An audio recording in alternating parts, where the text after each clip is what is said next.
Hello, everyone. Welcome to ELU Season 2, Week 3 match, Game of the Week. We have GCA versus New York Mutants. I am joined by the ever so lovely Soundwave 2017. How are you today? I'm doing good. I am just getting back home from vacation. I pulled into my driveway an hour ago from a 10-hour drive, and I am feeling good and fiending for some League. I haven't played video games in 6 days. Hey, what a game to come back on. It is an addiction. I felt like I was withdrawing. Got a problem. We'll fix I that. really do.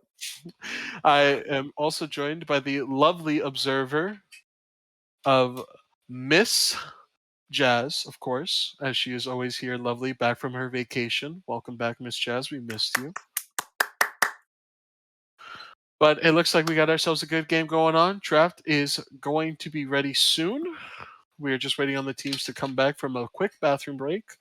But any thoughts going into this game, Soundwave? I am looking forward to this game. Obviously, both teams have shown that they know what they're doing, and they have the ability to win their series. I don't think this is a game that anybody thinking is going to be super one-sided. Both teams were in the top 4 or 5 on this week's podcast for power ranking, so that's very exciting. I hope it's going to be a very, very electric game. And interesting things that can happen with the standings of this game. If New York Mutants does go 3-0, they retain first place for another week. Mm-hmm. But if GCA 3-0s this series, then they can also get into a first place tie. But I don't think we will have a 3-0 tonight. I think this is going to be a nice bloody series, so both teams are going to give it their all, and I think it's going to be a good one. Yes, I agree. I don't think that this is a curb stomp in either direction. Both teams are very competent and have very sound play styles. And I really am interested to see how GCA will come back after losing against LLW last week. But I do think they should come back with a fire, especially with Forever starting. Yes. Yes, forever starting is a big thing for this team now. They have their full team comp this week. They don't have any subs, so hopefully they show up in full force and really give us an idea of what we're looking forward to for the rest of the season moving forward. And also on the side of New York Mutants, the silent underdog this season, actually. Really unexpected for them to just skyrocket Mhm. and put a nice show on the first 2 weeks. But now this is considered their true test, in my opinion. This is to see if they can hang with the big boys of the league.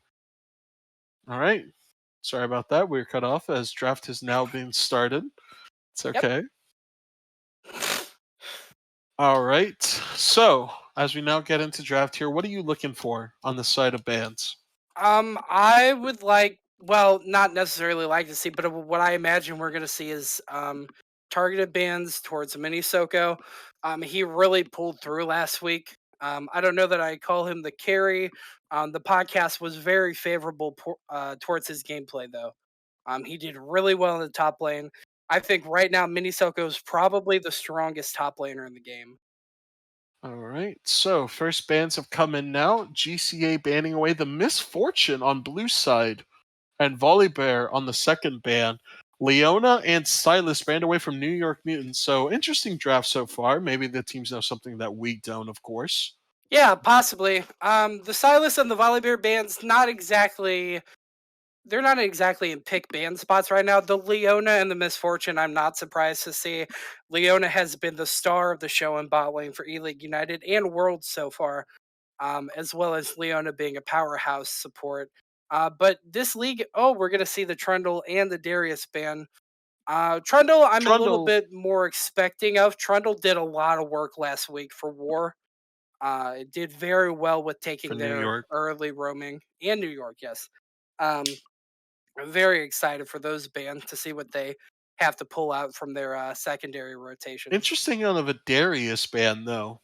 So, what exactly are you picking here that Darius can't play against? The Rakan first picked in, not insta locked, but Really took their time with that, so they are going to go support first. New York does have the counter pick here.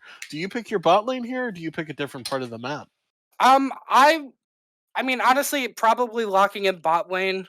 Just because the misfortune is already banned, so there's only two or three more ADCs that are really, really in high contention right now. So realistically, I look to lock that in most likely, but I think the Darius ban is a little weird here. It really makes me think that they know what they're going for top lane. It doesn't make me think that they're flexing for something. Possibly a top laner with a little bit less mobility, a little less scuffle potential. Nar. Somebody that doesn't do super well into Darius. So New York Mutants do get their two picks. Toad gets a signature rise so far, and Nar is locked in for Mini Soko, which is Hmm. interesting. And then GCA here, so no ADC bot lane picks so far for New York, so they most likely will get pinched in the second half of bans here. And the Yes. Jinx hover, and we're gonna get it. Jinx Rakan as the bot lane for GCA this game. Okay. I don't know necessarily how I feel about that. Jinx obviously is a very, very powerful ADC. She needs a couple items though to really do what she wants to do though. And Rakan's a fairly aggressive early game support. They could be looking to just let the Rakan roam once they hit 6 or level 10. Possibly do some work there.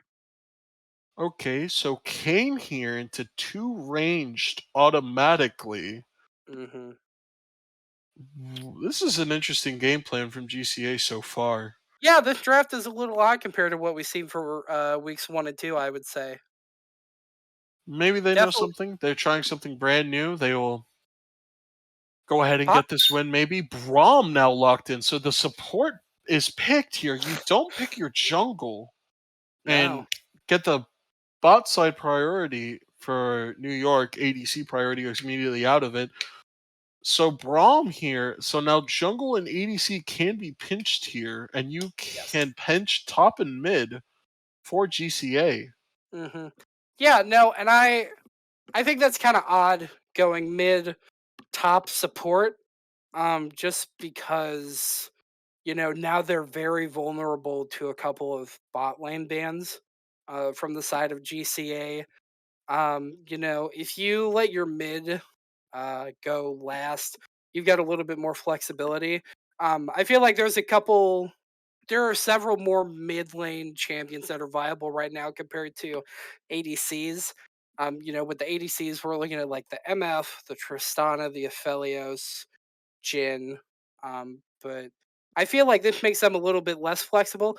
It could also be though that New York Mutants is looking to flex their bot lane and possibly get a counter pick, but it just seems a little odd to me. They may be trying something new for this week.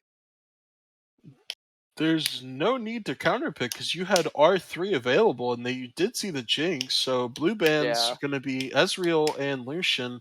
And Zed Irelia banned away from New York Mutants. Tristana now going to be locked in. So it's counterpick jungle Hmm. when you already know what their jungle is. Right. Right. Well, and I mean, So now they get counterpick on mid and top. yeah, possibly. I mean, obviously Kane is a jungler, but like if you really are in a desperate spot, he can flex mid. Not a great idea, but I think they may have just backed themselves into a corner they weren't expecting. Okay, Ooh. Cassiopeia. I don't think we've seen All Cassio yet right. this season. This is gonna be an interesting game. Yes. Yeah, Cassio, I believe this is the first time we've seen her for season 2 of E-League United. Think so. And the Wukong gonna Mhm. be potentially locked in here. I want to Yes. check real quick. Well, to see if the Wukong is locked in. Yes. Okay. Let's Yep. head over to champion stats. Don't think this has been a single Cassio ever. No. Actually, I don't think Oh, in you mean season for one last or season two. either. Wow. Huh. No, Okay. I don't know that Cassio's been um I don't want to say meta, but I don't know that she's been relevant recently Poppy. at all. So Poppy jungle, Nar top, Ooh, Rise mid, Tristana Braum bot lane versus the Rakan, Jinx, Kane, Cassio, Wukong. wow, what a brutal jungle pick from New York Mutants. Poppy there can just shut down the Rakan, the Kane, and the Wukong from diving. I think that is a perfect jungle pick from the side of New York Mutants. I think Cassio beats Rise technically, Yeah, but she's I think yeah. it's a skill matchup. Well, the Rise has a lot more poke as long as because he's got more range. As long as he doesn't step up on the Cassiopeia, he's fine realistically. But she's gonna push way harder than him early on. Just as long as she can spam her abilities, and she's gonna have more sustain if she picks up a Rip Maker. Yeah, so I'm looking at it right now. It is a basically a skill matchup Yeah. between Rise versus Cassiopeia currently in the meta. Hmm. But she, hmm, it is going to be interesting. I'm really interested to see this. I really like the way this draft has went. New York Mutants has a very standard team comp. The Braum Tristana bot lane with the Nara top, the Rise mid, and the Poppy jungle isn't anywhere out of left field. GCA looks a little bit more flexible in their picks though. The Kane and the Wukong and the Rakan are all super mobile. It's possible that they're looking to roam early, tower dive early, get some picks, be a little bit more aggressive than New York Mutants. Hmm. I don't know that tower diving is very um, possible with the Braum and the bot lane and the Tristana. But you can get Gnar if you watch for his Mega. As long as he's not close to having his Mega, that's a pretty safe gank. But I really like how this looks actually. A little bit odd, not exactly what I was expecting to see, but I don't think it's too crazy. And we are put into soon. We'll be put into our 3 minute timeout with the spectator delay, of course, because Hmm. Riot hates us and doesn't want us to have fun hosting amateur tournaments. Riot But hates us. Give us back all chat. all chat's already re-enabled. Yeah, It's only EU West, I think. that was a 2 day ban. 2 days. To not even. I've never lost all chat. Did you really? Oh, I never lost all chat because I had a confirmed couple of all chat problems today, the other day, the other day. the other day, every day. Yeah, all chat for me has gotten really bad. Actually, it's actually gotten really like it was really okay. Nobody ever all chatted in my games, and now like the past week, there's been like Until they tried to get rid of it, right? until they try to get rid of it, and now everyone all chats, and I'm like, Right. what is this? Oh boy. Yeah, no, I'm very excited for this game. I'm very excited for this Cassiopeia. I love playing Cassiopeia. We don't get to see a lot of her. Um, she hasn't been relevant recently, so very exciting. Hmm. What are your thoughts? I've, oof. I mean, I am a lower elo player, of course. So We my both are. brain We both not are. big. My brain not very big, very small brain. Um, I have no idea. I don't think the Jinx will be able to play this mid game very well at all, unless she is able to completely dodge the re-engage. Because you do have the engage with Rakan Wukong. That is your engage. Hmm. That's your telegraphed engage. And the follow up, I would be guessing, is Kane Cassiopeia. But if you get engaged on, your counter engage is mediocre. Right, they don't have a whole lot of peel. I mean, Ron. I don't know who Ron is, but he's a summoner champ now. Rakan. Rakan can get fairly tanky later on. If he decides to pick up a defensive item or he's picking up those support items that give a little bit extra health. Also, I mean, if Kane goes Rost, he gets fairly beefy. He becomes a bruiser versus an assassin. But I mean, they don't have a whole lot of traditional peel, like the Thresh Flay or the Brahms Shield or anything like that. So, yeah, I think if they're able to get on to Jinx, I don't think that that's something they're going to be able to come back from very easily. Um, So you they know, are playing a scaling team comp, yes. which, granted, it could work, but the game has to go past 25, 30 minutes. And I mean, you do have the Wukong there, who is an early game sort of pick champion, can have deceptively high damage in the early to mid game as Mhm. well. Cassiopeia, if she is able to get her E's on, can really get going as well. But Mhm. I have no idea if Braum just throws his shield up, who Cassiopeia and Jinx are no longer able to do a majority of their damage. Yes. Yeah, that's true. And Braum cues from behind, hits the Kane, they insta stun him, and they insta CC lock Kane or Rakan, and then you're basically on the back foot of a team fight 4v5.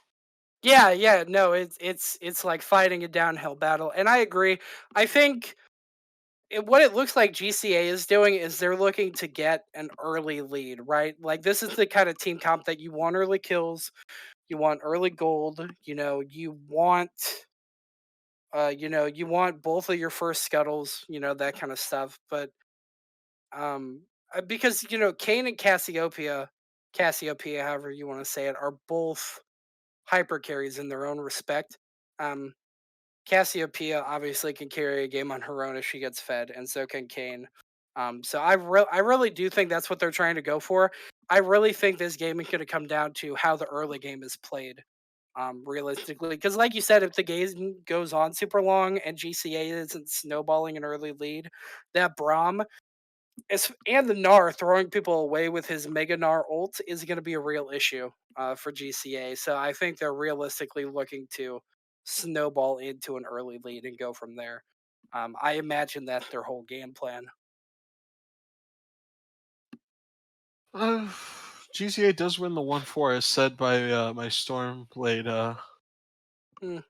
I mean, that's true. GCA doesn't really have GCA. New York Mutants engages Gnar Ultimate. Gnar ultimate, a really good Rise ult. Obviously, if they have enough vision, though, that's not going to be an issue.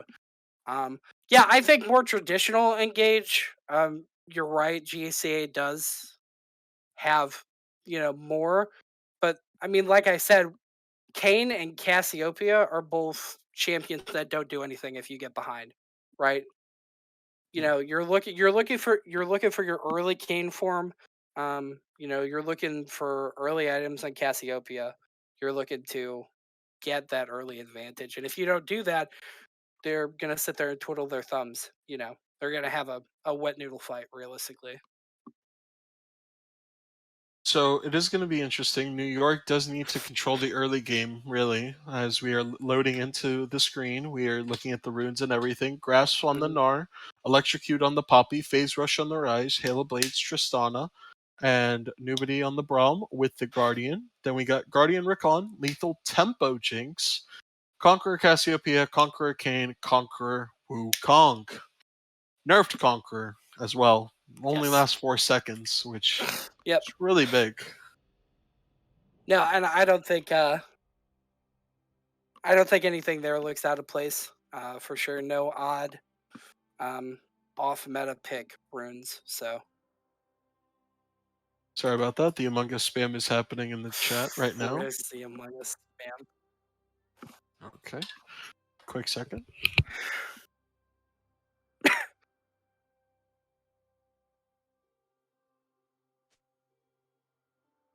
About that. Didn't want you guys to hear that.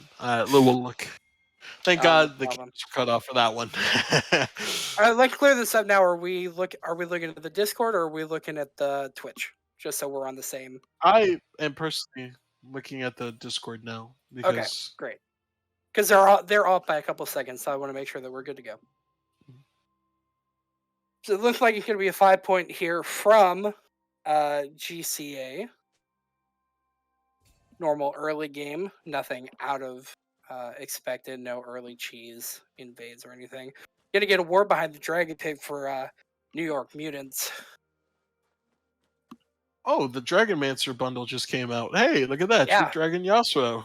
Yep. All right. Give me a quick second. I'm going to do something real quick for you, Soundwave.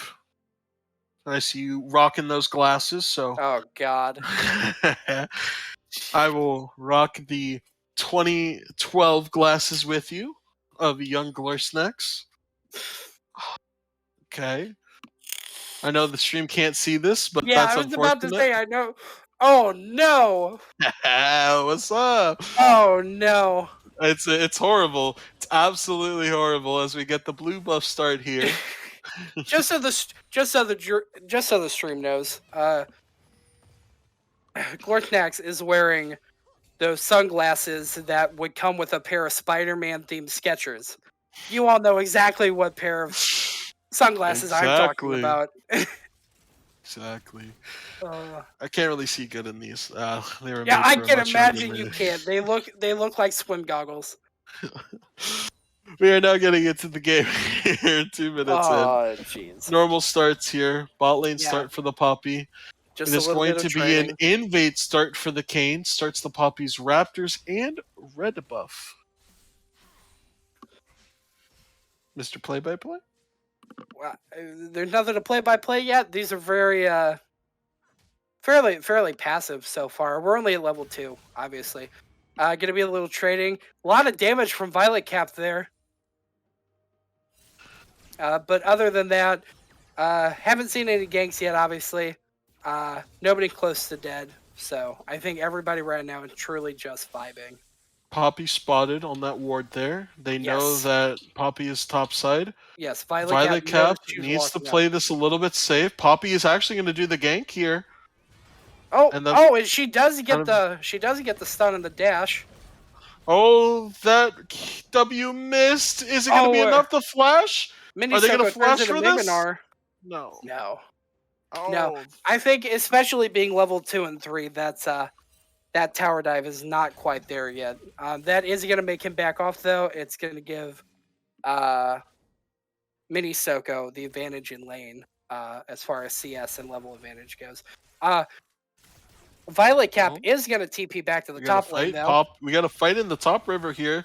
Yes, over here, it's going to be a fight for Scuttle. That's going to be a stun. Electrocutes proc. Toad is here first. Instead of the Cassiopeia, there's another flash right there. First blood. Violet Cap. And this is going to be a disaster at the Scuttle Crab fight. That is 2 kills for GCA in the river. Sorry, I accidentally took over play-by-play there. You want to switch it up? No, you're good. Yeah, go for it. Okay, we'll switch it up. I'll be play-by-play. Sorry about that, guys. It says GCC instead of GCA as the stream title. Oh, it does say that. Yeah, GCC is Gulf Coast Corsairs. Oh, we got an engage here on the bot lane. Jinx Chompers are dropped to deter any more aggression. Spanaway Recon helping Kane secure that other scuttle. But it is that is really bad for the side of New York there. Yes. 500 gold ahead already at 4 minutes and 30 seconds at the game for that top lane. Nobody is going to go in there. He's going to get not much. Actually, we're at 1.4k gold difference now. It's not even 5 minutes early into the game, Soundwave. That is a lead. That is what you call a lead. Did I call it? I called it. Oh, this is going to be another solo kill mid, possibly. 999 forever. The poison, is it enough? Oh, he's going to walk away from that. Corrupting and biscuits are just enough to save it. 999 forever, not having that ignite or flash, using it in the scuttle fight there, could have gotten him a solo kill in Cassio versus Rise. Oh. So close, though. But yeah, this is what I was talking about. GCA is looking to be super aggressive early to get those early leads, looking to snowball their jungler and hopefully their mid lane. Obviously Cassiopeia is 16 CS ahead already at 5.5 minutes. Kane is 5 CS ahead, not a whole lot of difference, but still looking for the early lead because he does have an assist, whereas Poppy only has a death. That was really funny from Violet Cap trying to fool the Gnar there, which just takes another auto attack. Yeah. And now Iron Spike Whip all ready for the Kane at 5.5 minutes in. That is brutal. That is such an early gold lead to have an Iron Spike whip already. We might see a 8-minute Gorge Drinker. I don't think it will be 8 minutes. I think more respectable is about 10. All right, but I mean, he's got the. That's a Gnar whip coming already. in. Violet Cap now forced to use the ultimate. Doesn't have the W enough here. Ults again, and here's the Kane for the perfect timing. And Gnar is still holding on to his flash. Kane going in. Toasty Boy won't confirm the kill. Doesn't have the ultimate yet, but that will waste Mini Soko's flash. Almost with the solo kill top turned completely. Solomon Khan here now above. Violet Cap wastes the W early on the Wukong. Solomon? Yes. He will see him right there. Kane is stunned up, locked up, has to smite the Gromp. Another fight mid as well. Mini Soko that just jumped in as well will not be able to get it. Toad also escaping there with the phase rush, I assume, from Cassiopeia. She takes the brunt of the damage in that trade. And we got ourselves an exciting one. Cassiopeia has Conqueror. Rise has phase rush. Oh, phase rush on Rise. Oh boy. Yeah. Man, I'm tired. Yeah, no, it's a shame. Kane there had like a minute and a half left on his flash. I imagine that might have been a kill if he could have followed though. Oh, for sure, it would have been a kill. But the fact that he also survives as well is really bad for New York because they don't get much from it. Mm-hmm. They really actually don't get anything. If anything, they burn Gnar Flash for it. And Gnar Ultimate, while it is a low cooldown ultimate, you also get out the Wukong Ultimate. It's not really worthwhile. And the Rakan and Jinx have now... Sorry, go ahead. No, you're good. Yeah, I definitely don't think that's worth it.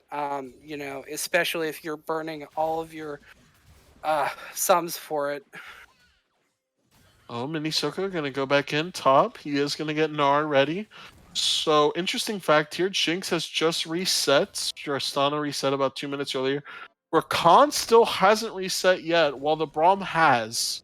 So, this is a reset timer. Kind of bad for Rakan, as control wards are already in the river for New York Mutants, but the control ward on Dragon is still there. Probably courtesy of Toasty Boy. Yeah. And then Mini Soko taking a really bad trade there. Yeah, despite Spanaway not having reset yet, he is full health. Obviously, as long as he's not being pressured by the item advantage, he can sit there and just farm gold with his ADC. However, I imagine he's just waiting to have that 1100 or 900 gold for Moby Boots to look to go roam when possible. It's a little awkward if he backs and just gets boots and then has to wait like an extra 2 minutes in lane before he can start doing what he needs to in other lanes. It looks like it'll happen right now here. Spanaway just stubbing over. Yes. Will hit the back button. 9-minute reset for Jazz, can him. we see the Jazz, can we see the gold numbers? Oh, thank you. Yeah, so he's gonna back most likely get his Moby boots. Yeah, that's what it looks like. Possibly a... No, CDR he goes boots. with Ionian boots. Yes. So he goes with CDR boots. A tower plate will fall. Yes, totally viable choice. It means that his roaming isn't going to be quite as powerful as with the Moby boots, but it means that his team fight's going to be a little bit better. He's going to get his W back up a little bit faster and able to re-engage a little bit earlier. So, interesting thing here, the Tristana is up about 20 CS in the bot lane right now. So they're actually doing Dragon. Solomon Khan will lock up the Kane. There's the Poppy ult to say goodbye to both of them. Solomon will secure it. 999 forever with the 4-man petrifying gaze followed by Violet Cap. And that's huge so far on the side of GCA. It's going to be a 4-man wipe at 10 minutes. Oh. Oh my god! No. The game just blew up! Oh, they have blown the gates off of this game. We went from 2-0 to 6-0 with a 4-man kill. Wow. That was Yeah, that's a clip. a Somebody clip it. 4-man petrifying gaze by the Wukong teleport to guarantee a nice team fight advantage. Even though Kane and Rakan were knocked away, it did not matter.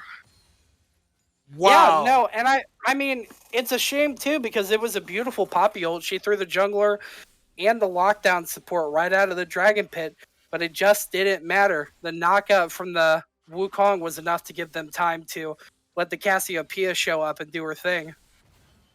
Okay, that was That insane. that Solomon brings us Khan. to a 3K gold difference. Solomon Khan now going to be doing that Rift Herald with Mr. Mini Soko. And I was just about to comment how the gold difference was actually like only 200 to 300 gold despite GCA being up 2 kills. And Yeah. Hextech is going to actually engage right here with Braum. And they're going to try and kill Strandaway. Hextech instantly jumps away. But nobody, you are the sacrifice tonight, my friend. You are ripped apart by Toasty Boy. That's a flash from Mudkip here. He may be going for Hextech. The W is not enough. And he doesn't have the ultimate. Oh, that could be another kill for GCA. They, like I said, they are snowballing this fight with everything that they have available. Oh, it has gone from bad to worse in Yes, this it has. early game where you need to hold off GCA scaling champs, and their scaling champs have all the gold right now. Wow, that is a 2-0 for Wukong, a 2-0 for Kane, a 2-0 for Cassiopeia, and a 1-0 for Jinx. 3 of their members, their top lane, their jungle, and their mid lane, have shutdown gold right now. We're only 12 minutes into the game. Yeah. We actually do get first tower going to happen up here top, though. Solomon Khan will drop that Violet Cap, wants to fight. That's 610 gold to Minisoko. Minisoko will miss the W engage as Kane is now back top here with Cassio. It is Rost. So we will get Yes. Mr. Rost coming into this game. Yes, I imagine that with the game plan as soon as we saw the Conqueror. Generally if you're playing the Blue King, you're taking like Electrocute, possibly Dark Harvest, even sometimes Predator to be a little bit faster, but Conqueror is Rost form all day, every day. I've seen Conqueror Blue Cane with Gore Drinker still. I mean, to be fair, and that's like more Gore Drinker's fault than it is Blue Cane's fault. Just because Gore Drinker is so good. That's true, but they have nerfed it a little bit already. Yes. And now it is Kraken Slayer available Jinx. Rakan is easily going to engage right there. That's an instant teleport response by Minisoko. This Tristana super low. Nobody actually is able to take it. The Guardian is there. Nobody will fall, but this is the first kill. No, Rakan will not fall yet. And Solomon Khan, Jinx, I believe, got hit there by the Poppy ult. It would have actually saved his life there, but the instincts to dodge it will take over, and Jinx is shut down. Yes, that is a 1-for-1 GCA to New York Mutants. Poppy getting that as well, which is not the best member you want to get that on. I'm just surprised Rakan did not die. No, that truly was amazing. Yeah, he got the E back into the fight and then immediately flashed out, kind of like a sidestep. Kind of juked him there.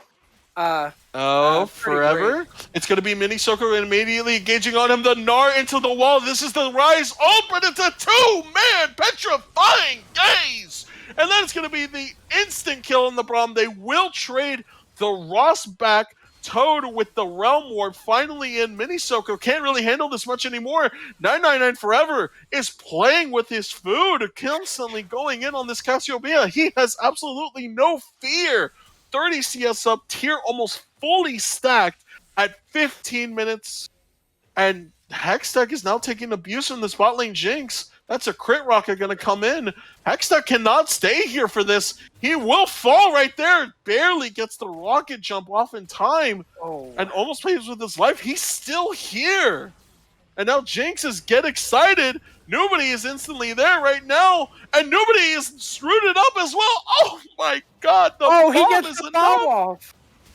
The bomb is enough. 999 Forever is also there in the back line. But that is a feels bad moment for the Jinx right there. Yes, he it is. Almost got that. Wow, this game is great. We saw a 7-0 start. We're now 9-3. Still a 5K, 4.5K goal difference. But wow, I gotta say, New York Mutants are Whew. pulling it Calm back. down my voice there, as New York Mutants Yeah. will start the Infernal Dragons. We are guaranteed a Cloud or Ocean Soul. And if you're... What is the first dragon? I'm sorry, the stream is a bit too laggy. It was Mountain, so it is Cloud Yes. or Ocean. Yes. So really, and it is going to be the Cloud Soul, which is really good on the side of GCA. Yeah, no. Very good for them. I will say, GCA obviously started this out with an insane early lead, Oh, the here we 7-0 go. lead. They engage on the Cassiopeia. The sidestep is enough. It will not be enough. The poison is too much. Nobody will get the shutdown with the ignite, but Violet Cap teleport responses will send the Braum with the shield on him, sending him home to Sparta. Wow, they may have got the shutdown there, but honestly, that is still so good for GCA. They get the 1-for-1 kill, and the shutdown gold goes to the Braum. Like, absolutely. If that's who I can give my shutdown gold to, that's who I'm okay Oh, with. span away. It's Mini Soko's immediately engaged there. He's going to miss most of his abilities. He's knocked up, locked up. The Gnar is not enough, and he is reaped what he could sow, as now Jinx in the top lane is just kiting this Poppy perfectly around the minions. Solo kill! The Poppy with Divine Sunder is not enough for the Kraken Slayer Jinx this early in the game. The emote to flash it off, and Rift Herald has now started up, and this game has blown up completely to the point where I don't think New York Mutants have a safe way back into it anymore. No, I definitely agree with you. I thought for a second there, when they got the 2 kills in bot lane, that maybe they were going to win this game through just having better rotations. But it Jinx looks doesn't like, have the E. That is a confirmed kill right there. Yes, rotations like that is what I'm talking about. Just having better ganks, having better vision control, to be in better positioning. That's really, I think, where I thought the New York Mutants were going to take this game if they were to come back. But I really don't think that they can come back from a goal difference like this at 18 minutes. No, I Yeah, don't the think so Dragons as are well. 1-for-1 though, which is going, in their favor. They have a dragon versus not having a dragon, so that's very good. That's true. Forever now approaching Mr. Toad here will get the poison on him. He's grounded. Toad taking a really bad fight here. Rost immediately running in to secure just in case anybody else wants to join the fight. Looks like Toad will run all the way back home. Fully stacked here. Cassiopeia already had it stacked about since 2 minutes ago. Rise still working on his stacks alone. Leandri's Torment for the Cassiopeia. No Everfrost. Yeah, no Everfrost. This looks like it's truly just almost like a solo queue Cassiopeia, right? You get the Leandries that lets you deal with the tanky people. You really just are trying to carry this game. Rust is now going to engage right there. That's another nice ultimate. Poppy does miss the R. All 5 members here are ready for New York. They get to kill this right away, but that's another great 4-man petrifying engage. Just off to the side, not able to do much. Mini Soko not getting the Ross in there. Toad walking up melee range. 999 forever. Wow. Will fall to the Poppy, but it's a 4v5 2 for 5 ace for GCA, and we are at a 7,000 gold lead pre-20 minutes. Yeah, Nitro, I really think that locks it in. And I do want to say for correction, and just to give props, that was a 5-man petrifying gaze. All 5 of them were standing there and stunned. Just truly, truly, what a great team fight. You got right here now Rift Herald. You will get a guaranteed charge off there. Nobody putting the E up the wrong way and immediately flashing. They will kill it. Rift Herald before Shelly is able to charge at that inhibitor. But if you're looking at these gold graphs, it is getting insane at this point. Mid lane almost 3k up solo. Top lane 3k up. Jungle, Jungle's only 1,200 up actually, despite the Kayn being 5-1. That's going to be the ultimate from Jinx, and it secures the blue buff. Wow, what a Oh, steal! what a super mega death You, rocket right there. you know that GCA is confident in their win this Oh, they game. actually lock up the Cassiopeia there. Hectus perfectly dodges that. Only Solomon Khan's locked up right now. Solomon will go back in on the Jinx, but it won't be enough. Mini Soko is still taunted by the Rakan. He doesn't have enough damage.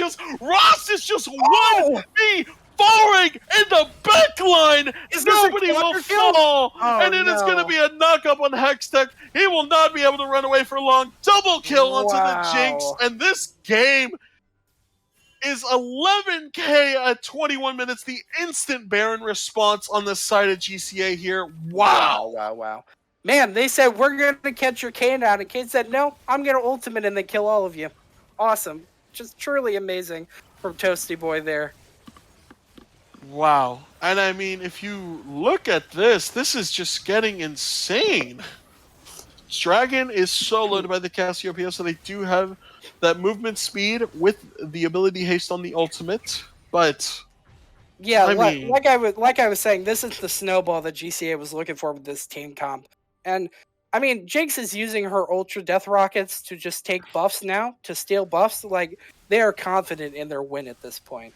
I don't know that there's much that New York Mutant can do to win this game besides GCA giving up all of their shutdowns and messing up very badly. I mean, the perfect scenario still exists. That Rise gets Yeah. 800 gold, 600 gold, Yes. 700 gold, Yeah, 650. Boom. There is Pentakill. 1,200. There is 1,550 gold on the table right now in shutdown. So that's half an item. If you're going to give that to the Rise or the Tristana, that may swing favorably towards you. But at this moment, it doesn't look like they're interested in giving up their shutdowns. No, it doesn't look like. And I mean, if you're New York here, the lights are already turning off. People are booing you off the stage. I don't think there is much life to be had left in this game. Ooh, Mikey, I hope you can see your kernels going out the window. Oh, boy. Mikey with the confident bet director, rigging. Hello, the script. We got a full script here. Sorry. Sorry, my bad. Back to the script. Yeah, we're gonna. I mean, it's really such a weird. Right there, 99 Forever is instantly gonna go in. The two-man petrifying gaze on that Tristana. Yes. You can't do anything. Span away. We'll knock up. Tristana is dead first, and now it's gonna be the 99 Forever Cassiopeia show triple kill coming in. The Jinx will also get it. Rakan Grand Entrance Charm is gonna be enough. Toad. Not much else you can do anymore. The brutal Q strike from Wukong. That's an ace at 23-20. Clip it, ship it. We're going to game 2. Wow, so close to a sub-20 game. But, yeah, I mean, you've got both of those range carries, both of those range hyper carries that are fed. Just pushing it down the mid lane with the Baron buff, the game is over. There's not much to be done at this point. It does get the Poppy shove, though. Throws two of them back. And Wukong is this is just padding damage stats at this point. That's another double kill to Jinx. Yes. So that way they can say they did a better. Wukong plus 50. Oh, GG's come out.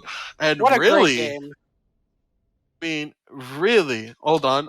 Everyone in chat is now going to see me with these glasses on as I explain the mistakes I think New York Mutants did. Everyone, let's put the glasses back on. Of course, we always had these on.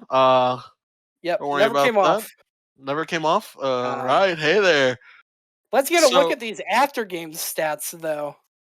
Can we see the damage graphs? I can't.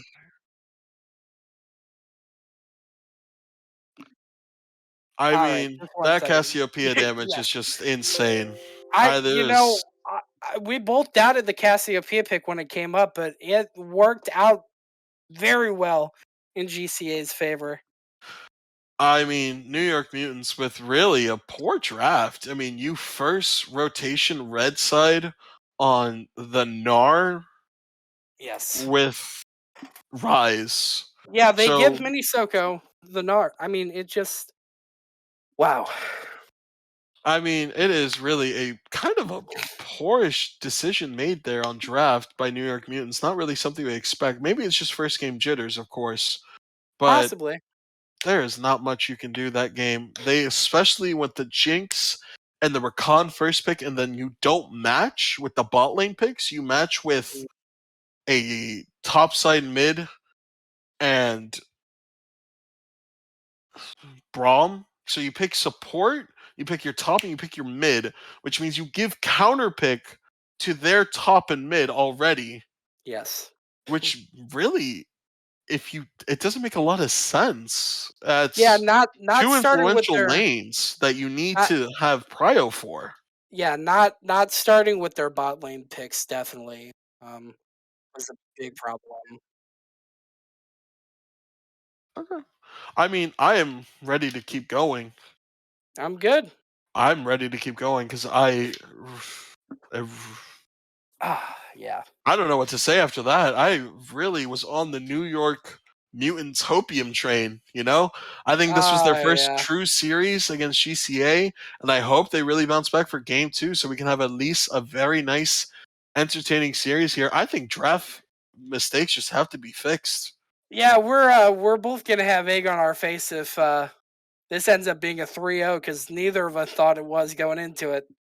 No, this was a 2-1 for me.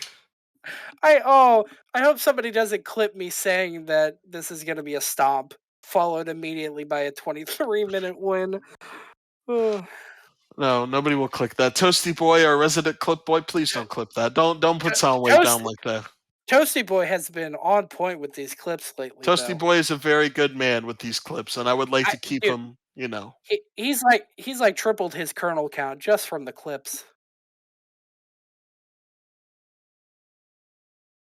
All right, we are going to go to a break real quick so that the players can use the bathroom, hydrate, reset their mental states, and we will see you in just a minute.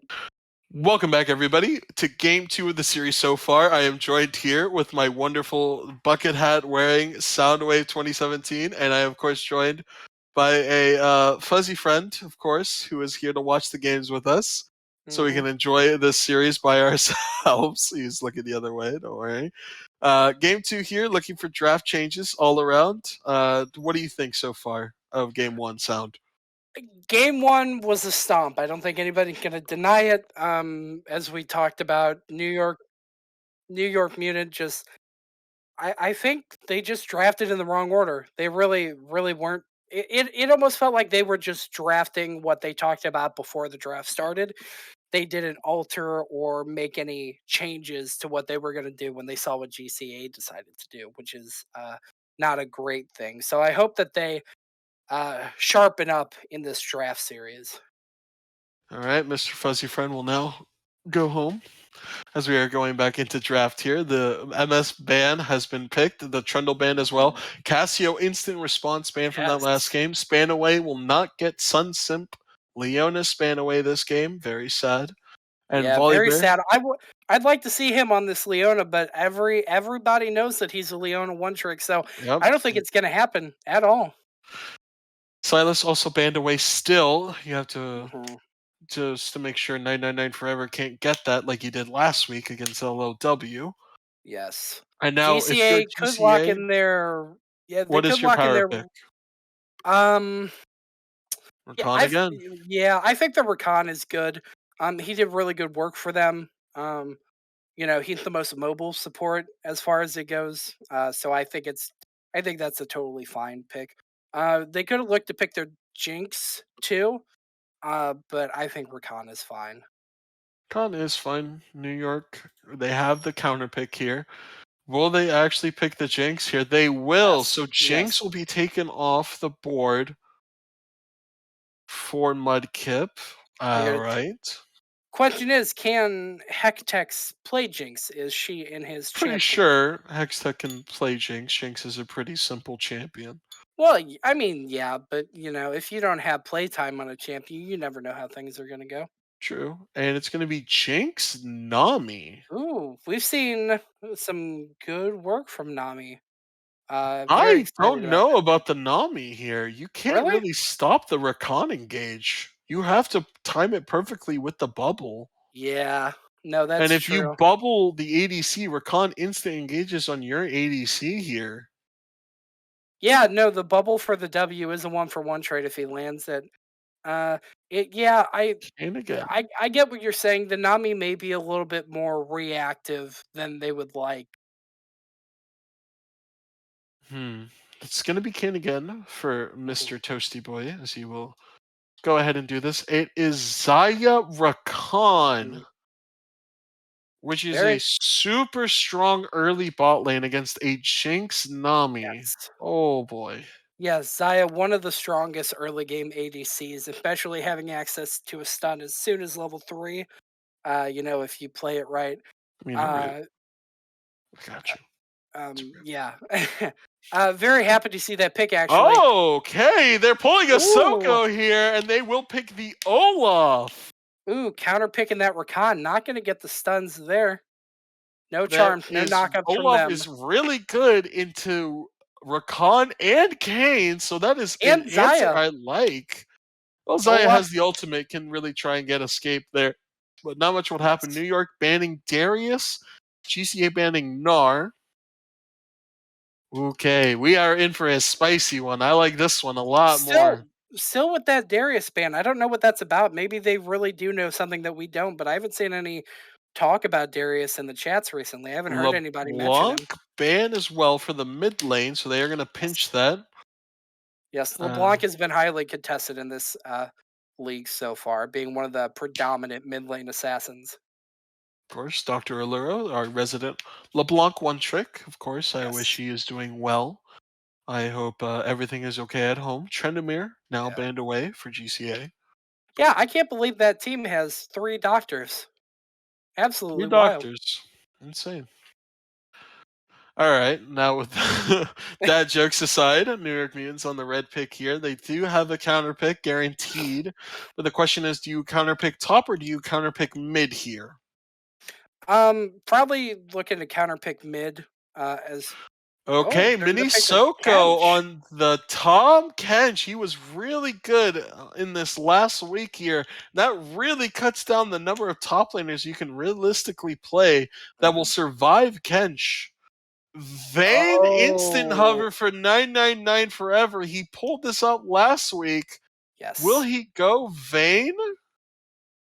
he does. Yes. So Vayne mid makes a return Wow. on stream. I assume it's a Vayne mid. It could be a Vayne top as well. We will see with the last pick of GCA here. Yes, Vayne being able to flex into both of those spots. Ooh. Vayne very, very GCA is aggressive. going for the kill. Oh, so it is a Akali. Vayne top. So it's Well, no, Vayne top, Akali mid. I don't know about that because Akali can flex top too. Akali can flank top, but I feel like Akali has a worse time against Tom Kench than Vayne does. Yeah, And either no, I way, agree with they that. get hit by the tongue lash, and both of them are having a bad time here. And now here we up. Those women just don't appreciate the tongue. You know what I'm saying? Okay, Zed. Wow. Okay. All Gonna see an right. assassin matchup here in the mid lane. Hold on. Violet is saying he needs a rules person Rules? in the chat. Judge? Judge, are we the judge and jury executioner?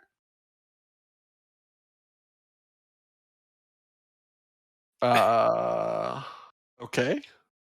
That was weird. Violet, I didn't mean to out you out and stream like that. I'm sorry. My bad. Uh, we go ahead. I think they're gonna start game 2. No, we are considering a. Oh, Oh, I see. No, I mean I think that's fine once they're in game, right? Because they have free roam. Yeah. in game, it's fine. Yeah, So because you nobody can stop you from it's swapping a role lanes. swap. Yeah. So we're getting a role swap this game. Okay. Yeah. Huh. So well, what are they looking at swapping though? They never mentioned. They did never mention that, But which I is mean, interesting. But yeah, but the only lanes that can swap are the Vayne and the Akali, right? You're not putting hmm. anybody anywhere else realistically. As I stroke my non-existent fuzz. and question what's how I can stroke my puberty mustache. Question what the lane swap is actually. I guess Violet is gonna go mid, or is it a champion swap or is it a lane swap? I don't know. They weren't super specific. Well, I guess we'll just have to wait till we're in game to see. Because if it's a champion swap, you could just say, "Oh yeah, I had this planned all along," you know. Yeah. Well, I mean, lane swapping's the one that's totally fine, right? Because once you're in game, Violet you're is swap. locking in Akali, so I think Violet will play mid and Forever will play Vayne top. Um, I think I that's what's don't. happening. Yeah, but that's not allowed in the rules, right? They have to declare what order they're picking, right? They have to be in the correct draft order.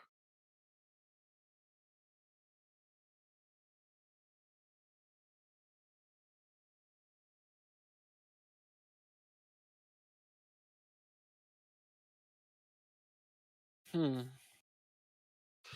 Okay. I think we got to get the rules on this. I think if Mikey and Mom say yes, then I think they have to be in the correct pro draft order. Yes. So, is this allowed?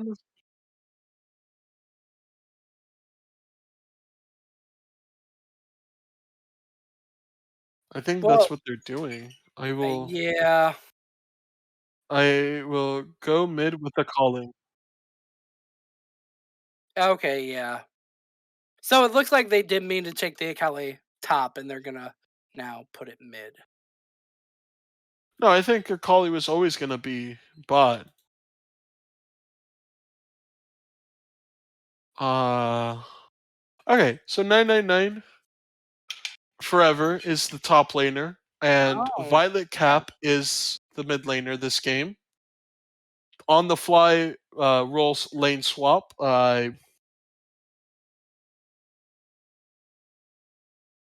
Yeah, I think the other team agreed. I believe nobody agreed to it. I've I think nobody agreed. I don't know. I feel like there might. I feel like there may be some gray area there because if they go to the bans without knowing that Forever is going to be top lane, they don't know exactly what bans they're looking for, right? It was the same Yeah. issue with the war game that we saw um, yesterday or the night before. I forget where third game they There switched. nobody said there's no rule against it. There is actually a rule against it.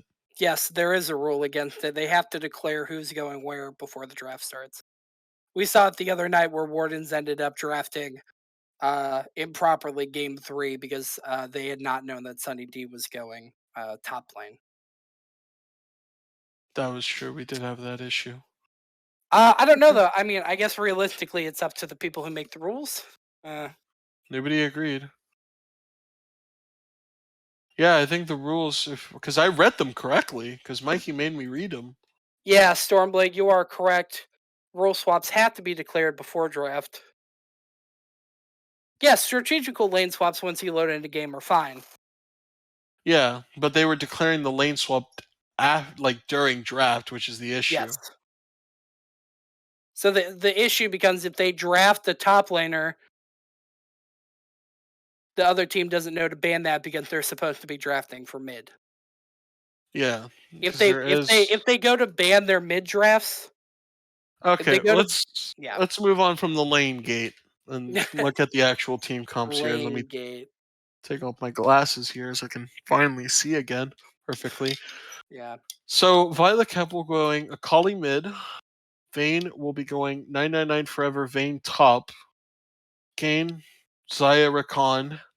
Got the engage from Rakan, the guaranteed engage. Not really. Mhm. Kane follow up would probably be best, or Akali engaging by yourself. Zed, Jinx, Nami, Olaf, Tom Kench. I guess your only engage there is the Olaf running in. The Olaf running in, the Tom Kench now having the um teleport on his W instead of his ultimate too. But yeah, Olaf running in, not a whole lot of super mobile engage, for sure. Which, to be fair, which is what we saw last game too. It kind of feels like the trends of these teams. Um, New York Mutants not super heavily drafting the super mobile comps, GCA having the very mobile comps.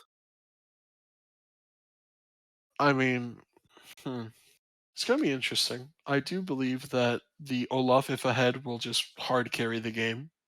Yeah, no, for sure. Olaf is a 1v5 champion that can uh, get ahead if left unchecked. I do think you're right, though. The Nami pick seems a little weird, especially seeing the Rakan first picked on the side of GCA. True, you can counter the Silas pick as well by giving him bad ultimates to steal, True, that is very realistically. true. Um, But looks like we're not gonna get it. So they will go with the Silas ban still. I mean, if they had such an issue with the Rakan, I mean, I probably at that point you just ban it, like you did the right, Cassiopeia. right. Leave out the um, I don't know. The Leona probably still needs to be banned. I understand having the issue with the Cassiopeia with her rolling last game. Um, yeah, you could have looked to ban the Rakan instead of the Silas. Um, but I mean, GCA looked to be on the plan of if it's not broke, don't fix it. Um, obviously they didn't get their Cassiopeia this game, so they picked the Akali. Deciding to switch up the top lane though, going for the Vayne. Uh, hmm, Okay, sorry, I'm reading a chat here. My captain is there. So we are gonna get teleport ignite Akali mid, mhm. barrier flash Vayne top with PTA, Zaya with lethal tempo, Guardian for the Rakan, no matching skins bot lane. Ghost Smite Olaf with Conqueror, and like Ignite mid with Electrocute. Conqueror Jinx with the heal flash, Electrocute Nami, of course, to abuse it, and Grasp of the Undying teleport Arcana Tom Kench. Yes. Everything seems to be in order except the Vayne having the barrier is a little odd. Um, I mean, I don't dislike it. I think if Vayne gets caught out by Tom Kench, if he manages to eat her, it's a big issue. Um, I think that Vayne realistically though isn't super scared of this Kench. He may deal more damage than her for the first couple levels. Um, but she's got the condemn, she's got the tumble, she has the tools to farm safely and keep him away from her when he engages. So Also, another interesting thing here is that so New York still decided to go red side this game. yes, They still elected to go yes. red side because losers do get side selection. Now, as we get into game, Miss Jazz, if you wouldn't mind putting 999 in the top so we can get the same side portraits. You would just Yeah, press on the scoreboard and then drag Vane to the top. yep, just like And you then would in a just, normal yep, tab. there you go. Um, how do you feel about them picking red side again? Do I you think think it's smart? Do you think it's bad? I mean, they have more access to the dragon pit, but I don't know. After that draft last game, I don't know if you go red side. I think you go blue side here with the power pick. As now the cameras are off, my camera will now go off. I can take off the glasses. New York Mutants is fine with it, so they will allow this. The game will go through. There will be no forfeiting or redoing of the draft or anything. You're okay, gonna go ahead and as move long as on. New York Mutants is okay with it. I mean, just want to make sure that everybody gets a fair shake as far as the games go. So Okay, yeah. great. So the ward there going to be on his blue side right there for Toasty Boy. Looks like he's going to Yep. start his Raptors this time. Solomon Khan trading for the Oracle Lens, warding the beginning of his entry. Hmm. Pretty standard lanes, 5 points going in. Zed versus Akali, which should be interesting. Toad going with the refillable instead of the 3 health pots. Yes. I personally think that's a trap there. I like the 3 health pots to stay in a 450 instead of 250 for the price of 3 Yeah. health pots, but Yeah. No, especially not having to back. It means he gets to stay out longer. He gets to farm much more quicker, reliably. Yes. efficiently. Yes. Quicker, more efficiently. Uh, it means he could possibly do 2 or 3 full clears before he has to go back. So. I was talking about mid lane. I think Oh, refillables in the jungle are perfectly fine. I meant mid lane. yeah, no. The longsword with the refillables is, I think it's a fine pick. Zed isn't super reliant on those extra stats that you get from some of the starter items. Nice trade there in the bot lane. Electrocute Yes. was proc there on Span Away. Guardian, even though it was procced as well, the nerfed Guardian shield is only 30 as a base shield. Mm-hmm. Yeah, only enough to stop an auto attack here at level 2. So. Not even. Yeah, not even. For the Nami, definitely Maybe. not from an AC, but. Maybe. So pretty normal lane assignment so far. Toad is going to go for the trade. We'll miss the Shuriken. Oh, Akali's actually going to go in here. He does have the Ignite. That's going to be a Toad with the first blood! Living Shadow Shurikens.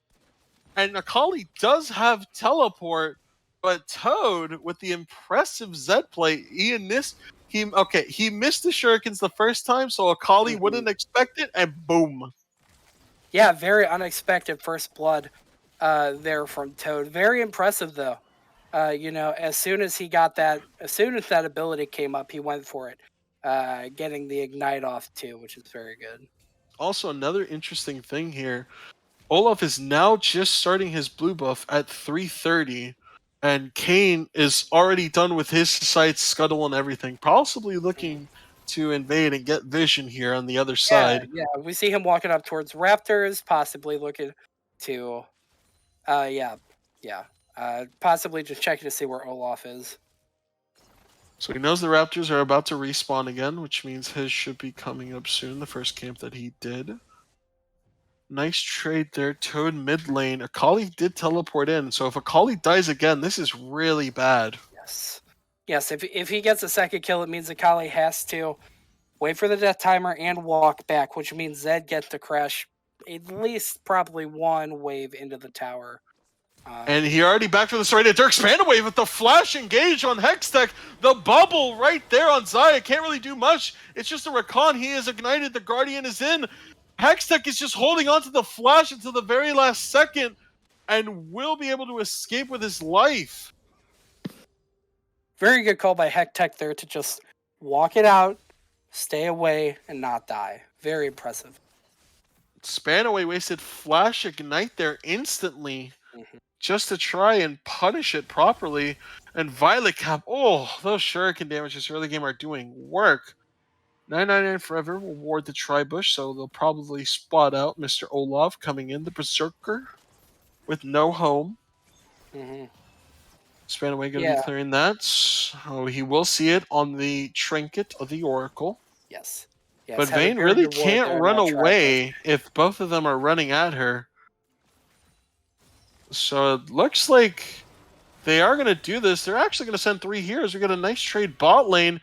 Soko W'd in. 999 Forever just needs to play this perfectly. Solomon is here. Mini Soko can't go back in. That's a flash. Evade stun. Not enough. Toad. With the 2-0. Spin to win. Will 2-0 kill. for New York Mutants this time. Okay. Maybe this is a back and forth game, just not game side, more match side. Starbucks top gap. Thank you, Come on, Scaling. We're not sponsored. No, what was it? The Modelo Ace, I said? And I was told not to say that?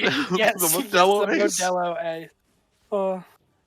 I will not say it out of respect to Jazz, has told me not to say that anymore. Tower plate will be cashed in by the Jinx.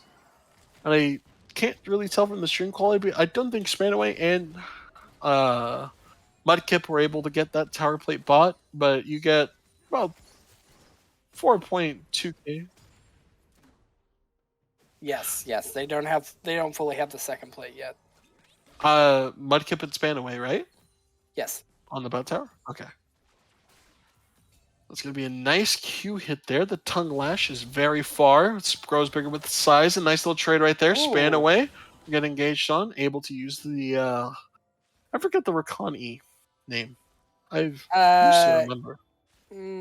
Faithful Ally or something like that. Oh, it's I going might to be be wrong. here. Violet Cap does hit the E, but does he want to go in on a level 7 Zed who is full HP?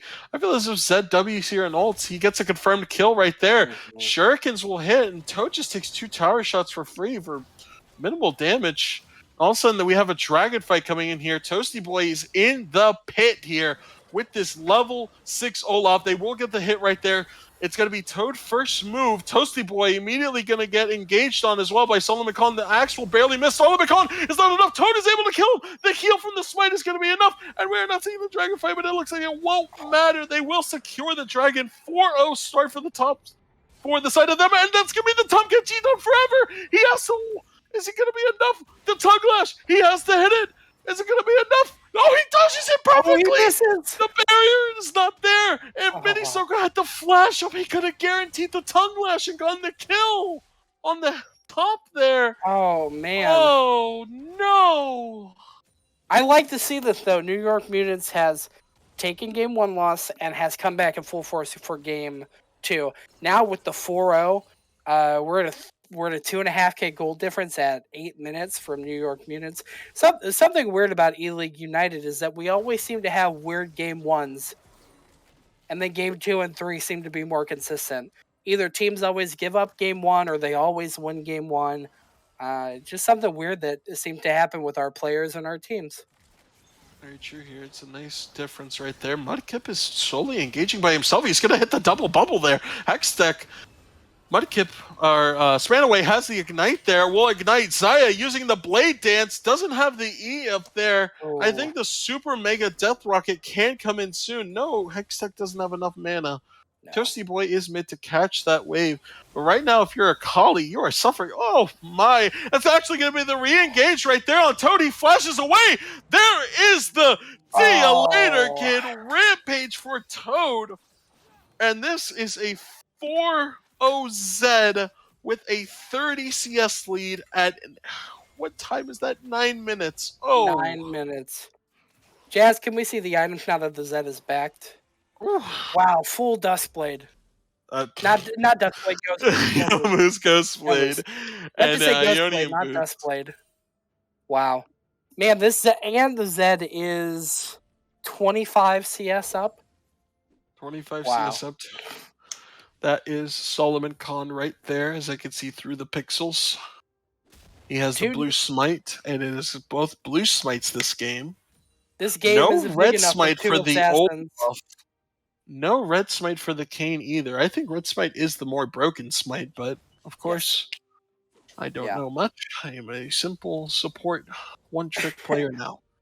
You don't necessarily need that. If we're talking about the Olaf specifically, you don't necessarily need the blue smite because your axe already lets you run people down. It gives that.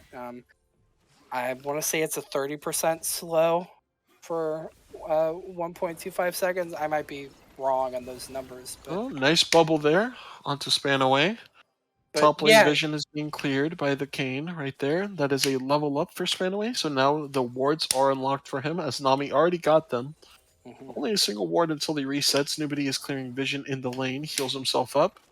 We'll dodge the Rakan Q. Toad is roaming top. It's going to be interesting. See what possibly comes out from that. ADCs are basically at same items except the boot advantage. And that's Violet taking brutal damage at the electric procs there. Violet is walking up into a Zed who just ults him right now. There's a little bit of lag, and Violet Cap is just dead. Yeah, that felt like an int, just an int right there. He didn't need to dash back. He wasn't dead. It feels like Violet Cap may not know this matchup super well, I think he underestimated set damage. Who was already 4-0 with a Ghostblade. He walks into melee range of the Zed. I mean, at this point, with his life. We have a nice, interesting Rift Herald situation happening here. Toasty is trying to see if he could possibly steal it. Instant teleport from Violet Cap. Toad will throughout the shurikens to see it.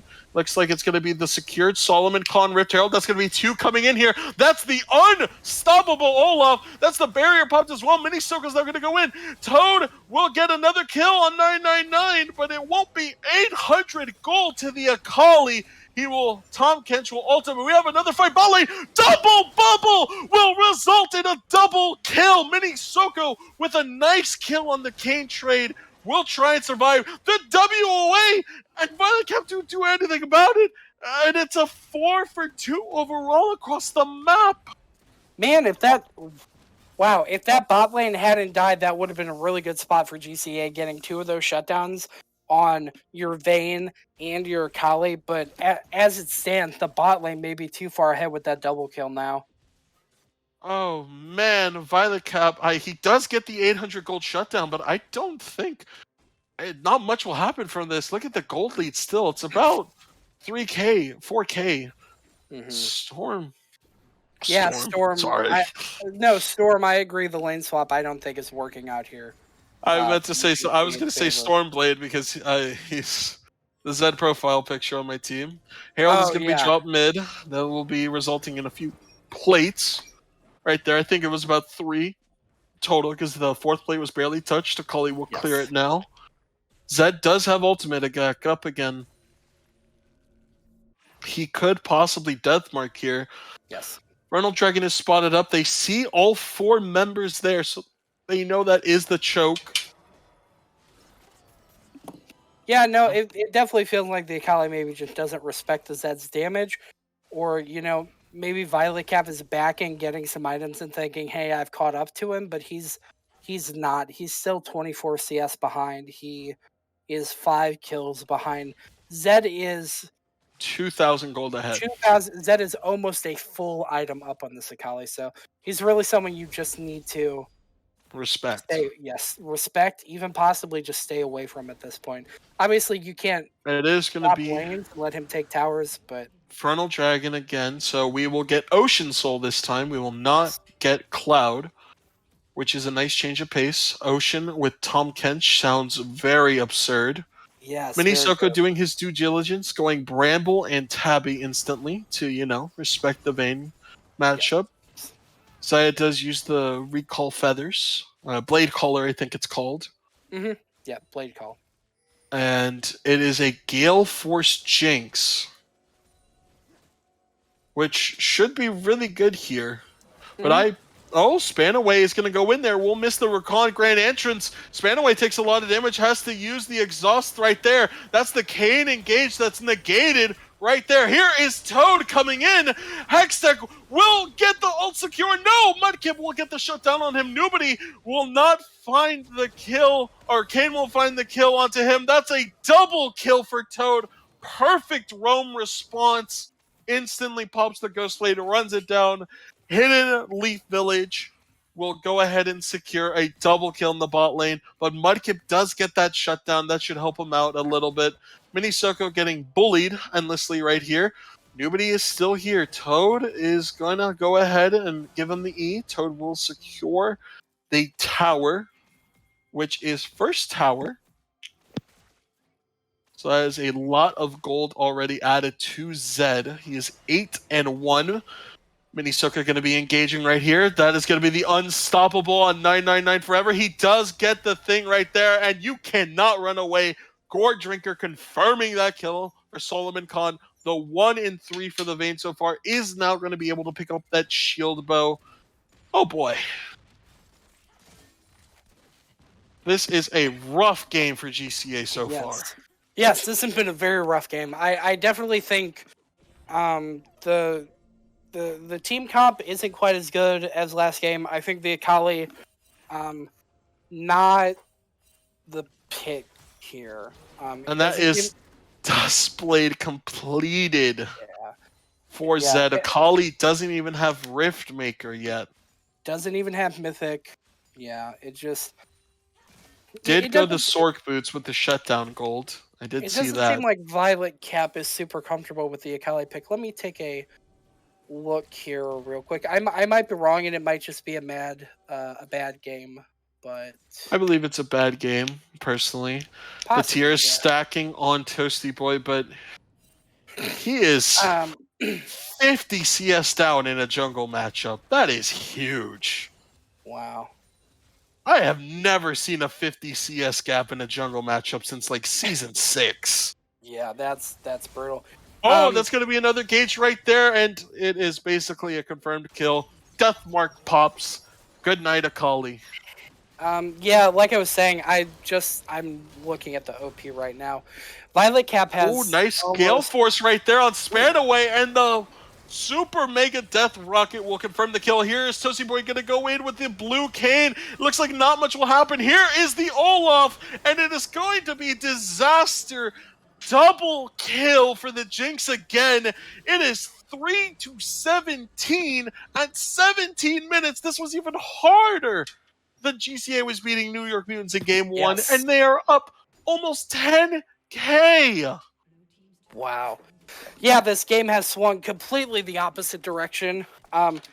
Like I was saying just a second ago, Violet Cap doesn't seem to have any Akali playtime.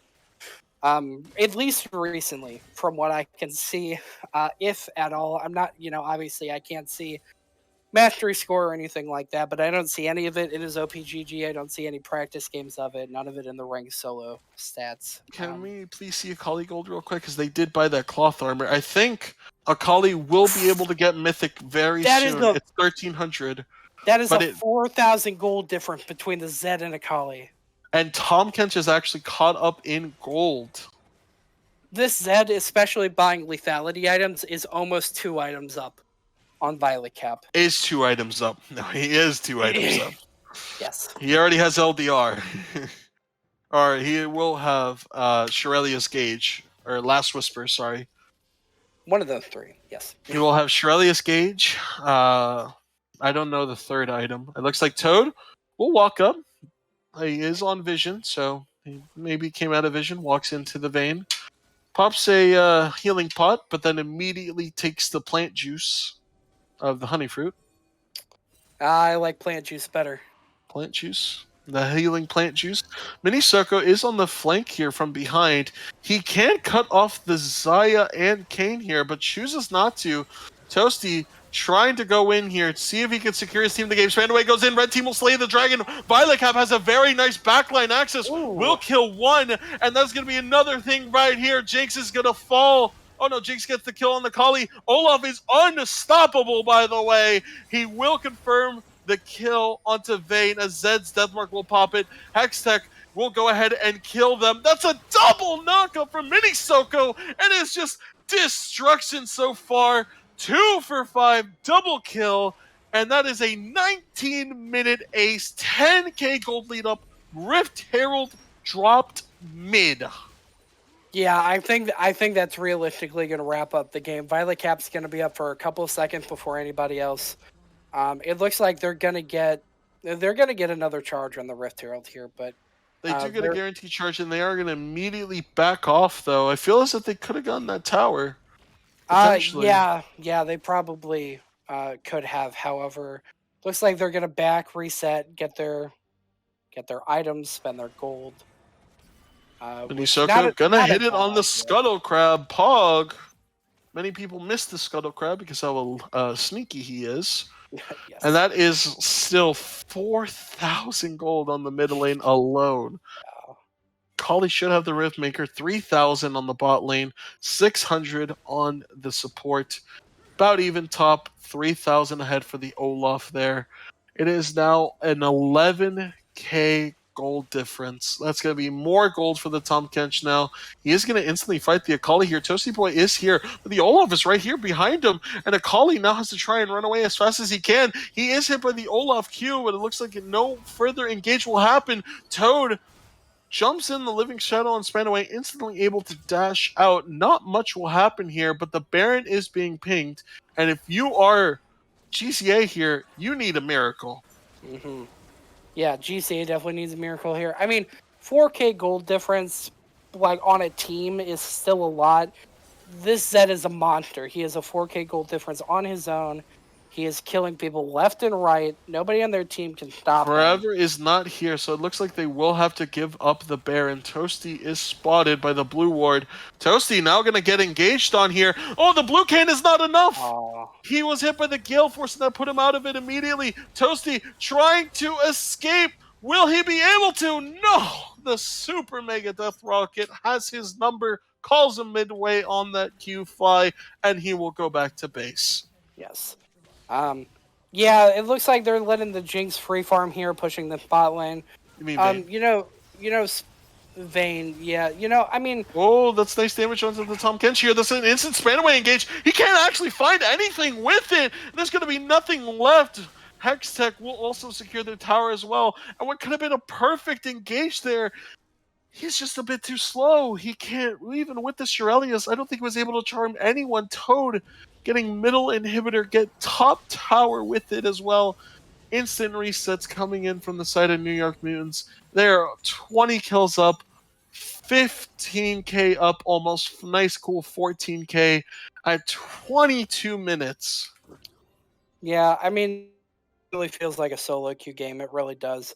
I'll say this: having your hyper carry Vayne, who not ahead right now, 1-4 split push, is fine, so they can get free farm, so they can possibly come back to the game with some extra items, some extra gold, and be able to fight more effectively. But I have, I've just been DM'd. Circa would like me to correct my mistake of him getting a 50 CS jungle difference. I believe it was our game last night. Donut PvP ended the game with 89 CS. Soko ended with 154 on Karthus game 1. Karthus versus Trundle. Wow. Could potentially be higher here. Wow. Olaf is at 179. Toasty Boy is at 116.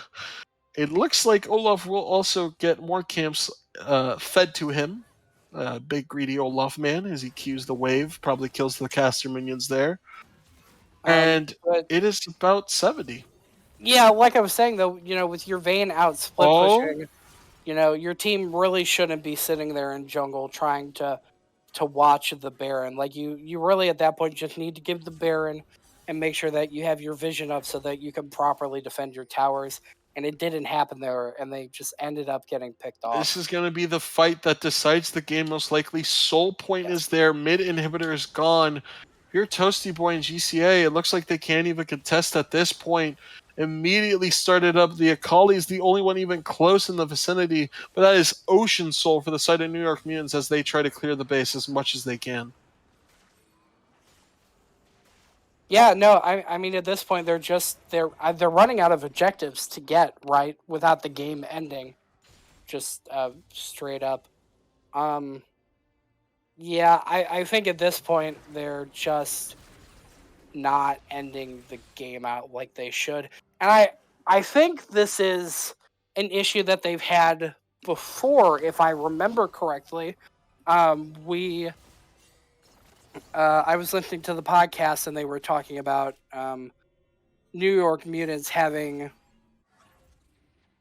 two game stomps and then stomping the third game, but still running it out to 41 minutes, I believe. Stormblade, if you're Tad versus War. Oh, was it? Okay. Yeah, that was Tad versus War. But yeah, I mean, Mutants went against TKK. They lost game 1 and then won game 2 and 3. And I believe about 25 minutes, 26, 27 minutes. Okay, my apologies. I got my games crossed up there. But yeah, it doesn't look like New York Mutants is super interested in closing out this game. Obviously, they're pushing on the towers, but with such a high lead, I really thought they would have done it sooner. Yeah, so just for clarification, this is usually around the time that they would end span away. Gonna ult in right there. Toasty Boy immediately ulting the full HP ADC. He has nowhere to near enough damage. And that's gonna be the Super Mega Death Rocket blocked by span away. Unstoppable, by the way. Not enough, still gets knocked up. That's the instant teleport. Xayah will flash in with the ultimate. Vayne is still alive. Nobody will fall. But this is going to be really bad on the side here. Jinx doesn't fall as well. Triple kill for the Olaf. Quadra kill. And Solomon Khan with a perfect re-engage there. Toasty Boy is solo against Toad. He has no ultimate. Toad, Faker, look at the moves. What was that? Faker, Toad with the ass flace will still fall to the double tower shot, but Nexus towers are being hit. This game is a wrap so far. It's going to be a 200 CS Olaf to a 128 Kane. Think that's the biggest.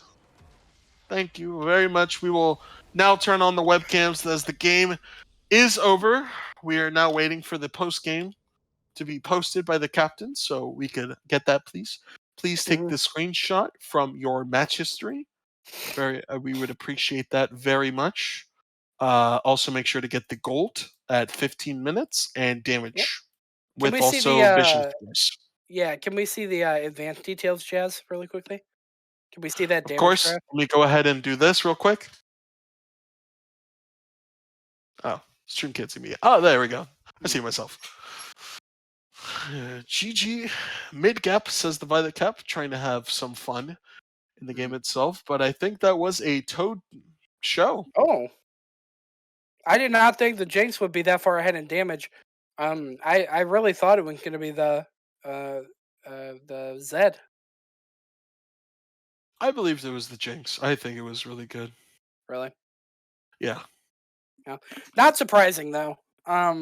That the Zed ran away with the early game. So, wow though, 14K gold difference at 26.35. All right, go for it. Go for it. That's fine. Wow, that was a stomp. Mhm. 2 stomps back to back by both different teams. We are in for an interesting game 3 then to see who will stomp the hardest. Yeah, it's stomp, counter stomp, stomp. Just back and forth. It is a slugfest right now for sure. It is an absolute slugfest, and I am all here for it.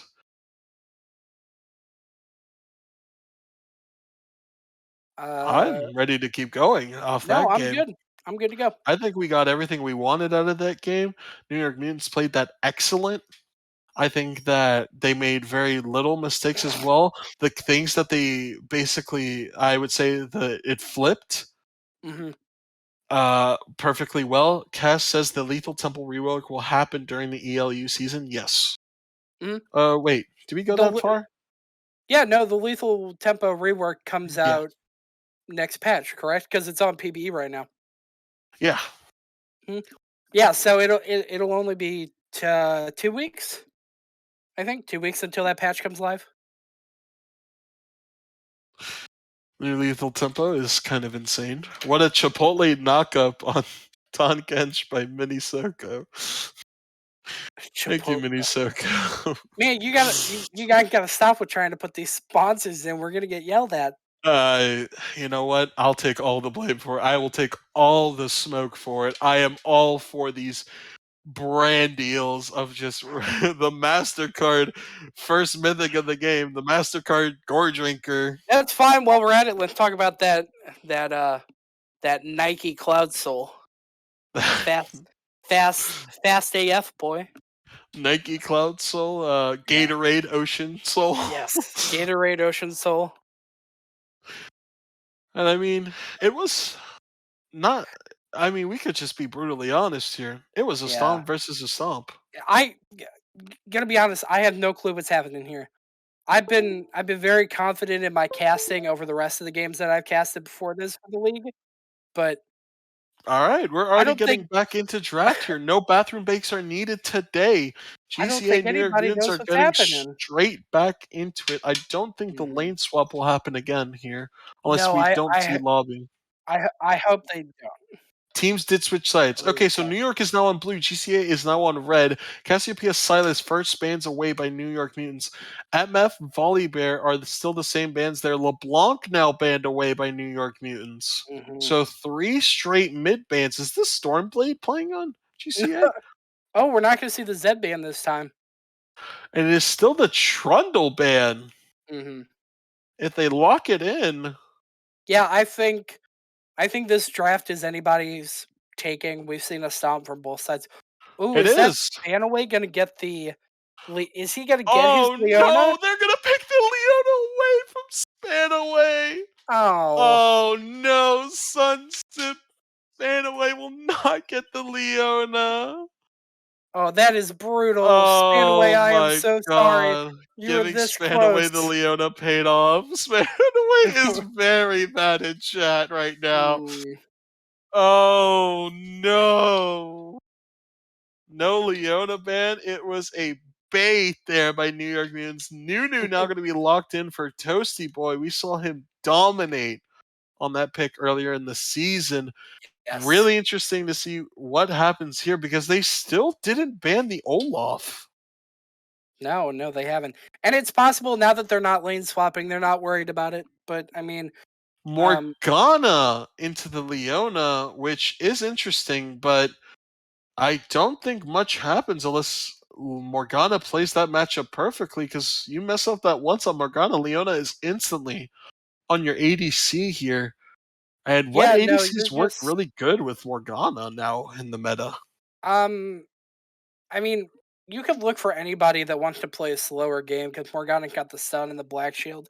But realistic, ooh, gonna get the Nocturne. That's been a highly contested pick in the league so far too. Ziggs Nocturne. Okay, Is, so I is this think an APC Ziggs or is this it a is an mid? APC Ziggs. So you Ooh, insta pop the black shield with the Q. Leona instantly engages. Oh my. gonna see the Vayne again. GCA confident on that pick. Gonna see it mid this time. I believe though, because there's no lane swap. Correct? I don't think there's a lane swap this time. Okay. Okay. Okay.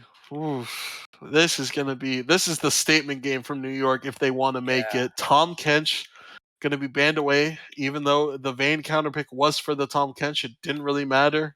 Tom Um, Kench just runs down everybody, eats them alive, deals 400 damage with that ultimate, and then spits them back out just to hit him with another Q and heals for 80% HP.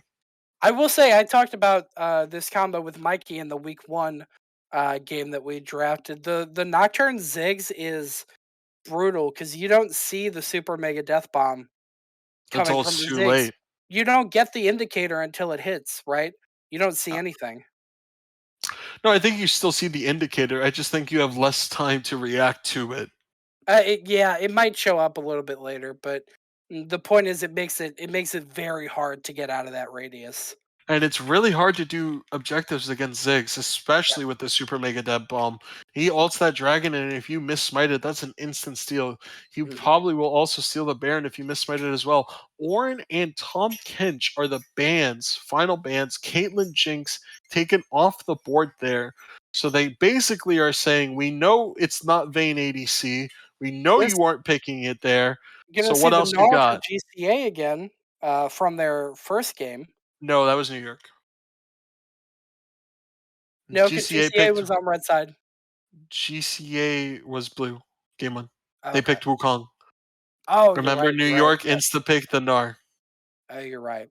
It's okay. I'm here to help you out, buddy. We're here to help each other out. That's why we got the glasses on. That's why I My got dimension. this fuzzy friend over here. Aatrox. Okay. I'm an Aatrox enjoyer. I Yes. enjoy this a lot. We're gonna go ahead and Aatrox have is him very enjoyable. sit him properly right here in chat. You can name him whatever you want. I got one for me and my girlfriend when I won it at Disney or no Universal. Zed locked in again. Toad Ooh. getting this champion again after the performance he just pulled on GCA, and Echo is the response if they do lock it in here. Yes. Okay. So we're gonna see. Hmm. Hmm. Oh, so it.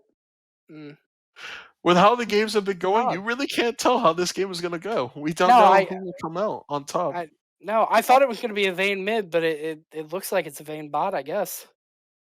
So it is Vayne ADC. So that does waste the two bans, I guess. Yeah. No, that's true.